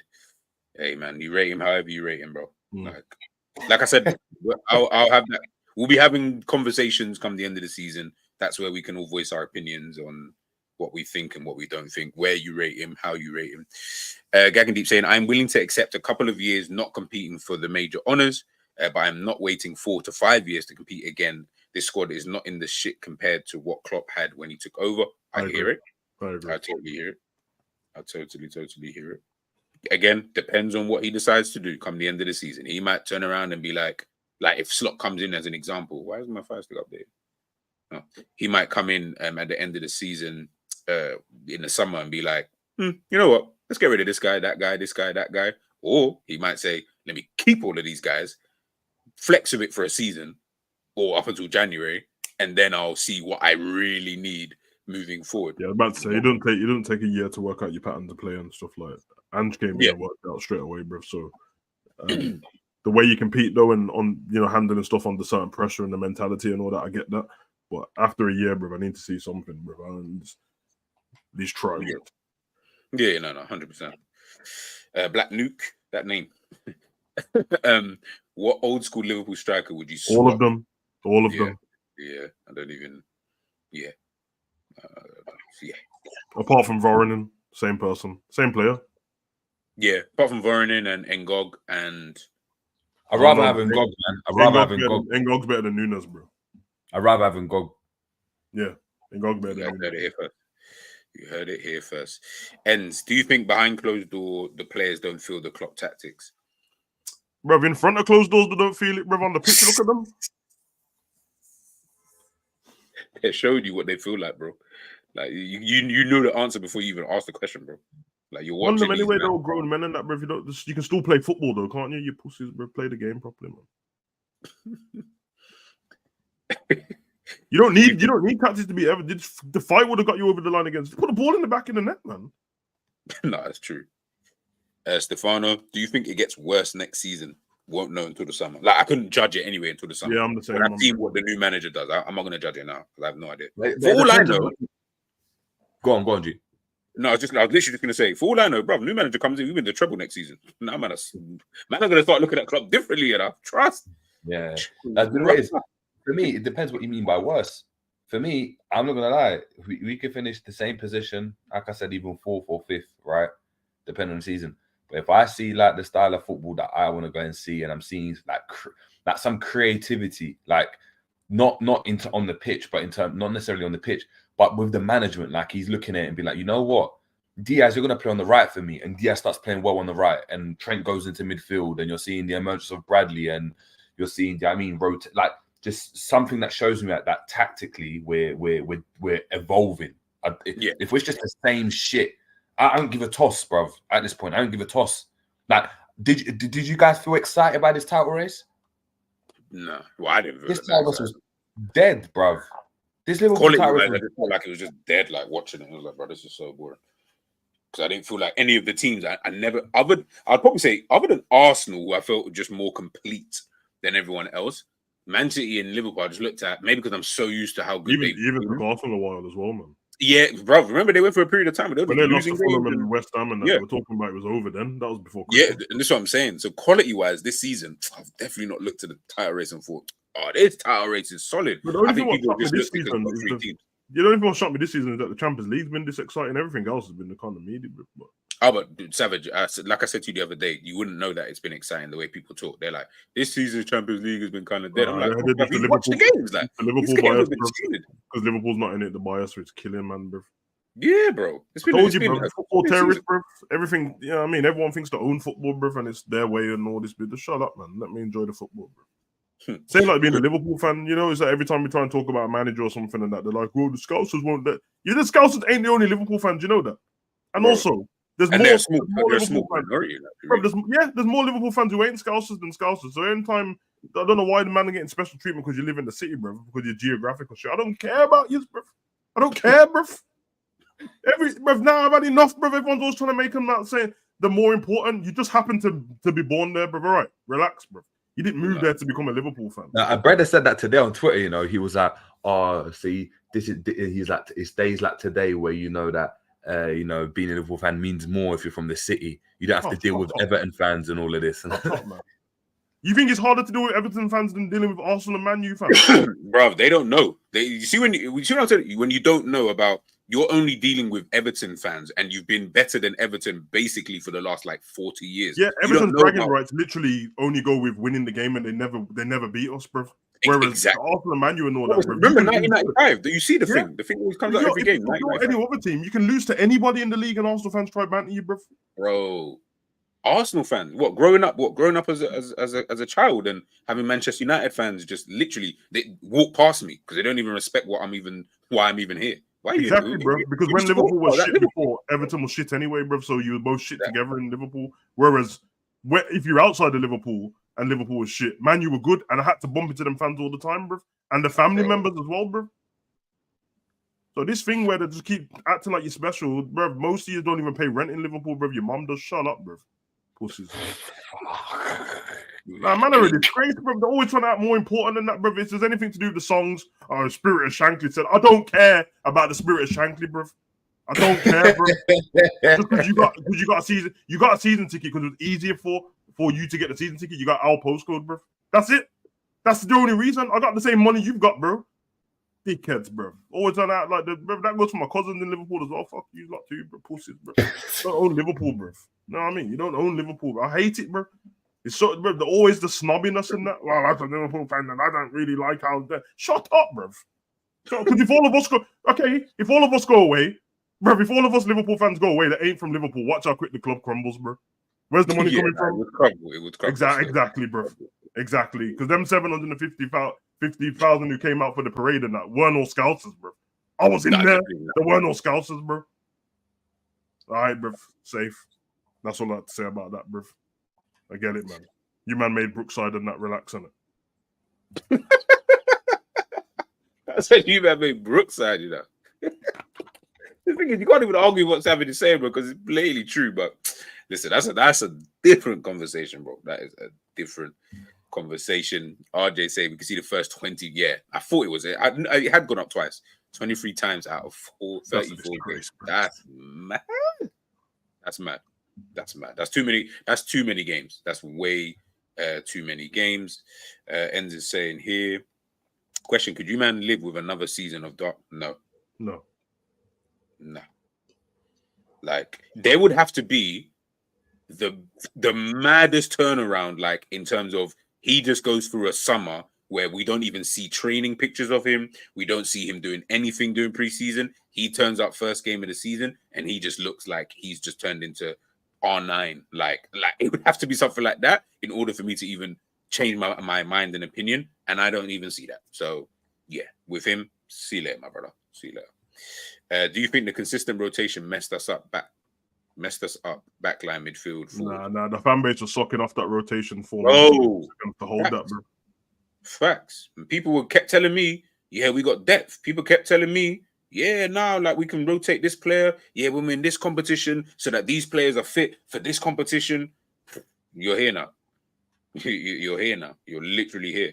So for me, I don't even want to hear that about is the rotation messing up this, that, and the third. Because this is we were talking about this at the beginning of the season.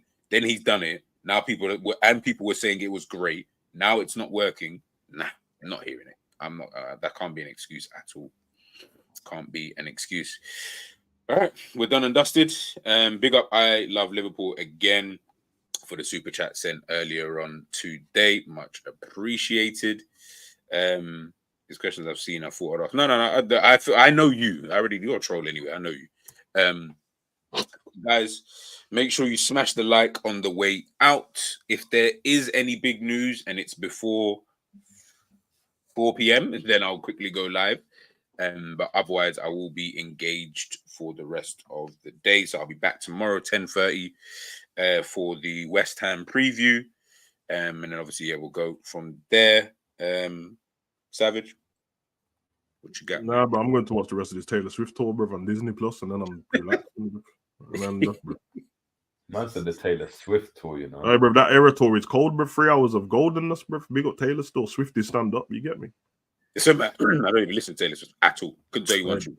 Or maybe at least you're not judgmental before listening to her. Cause everyone tries to cut her off for that. Just know, Shelley. Oh yeah, bro. I can't be judgmental about someone I know clearly in the music world.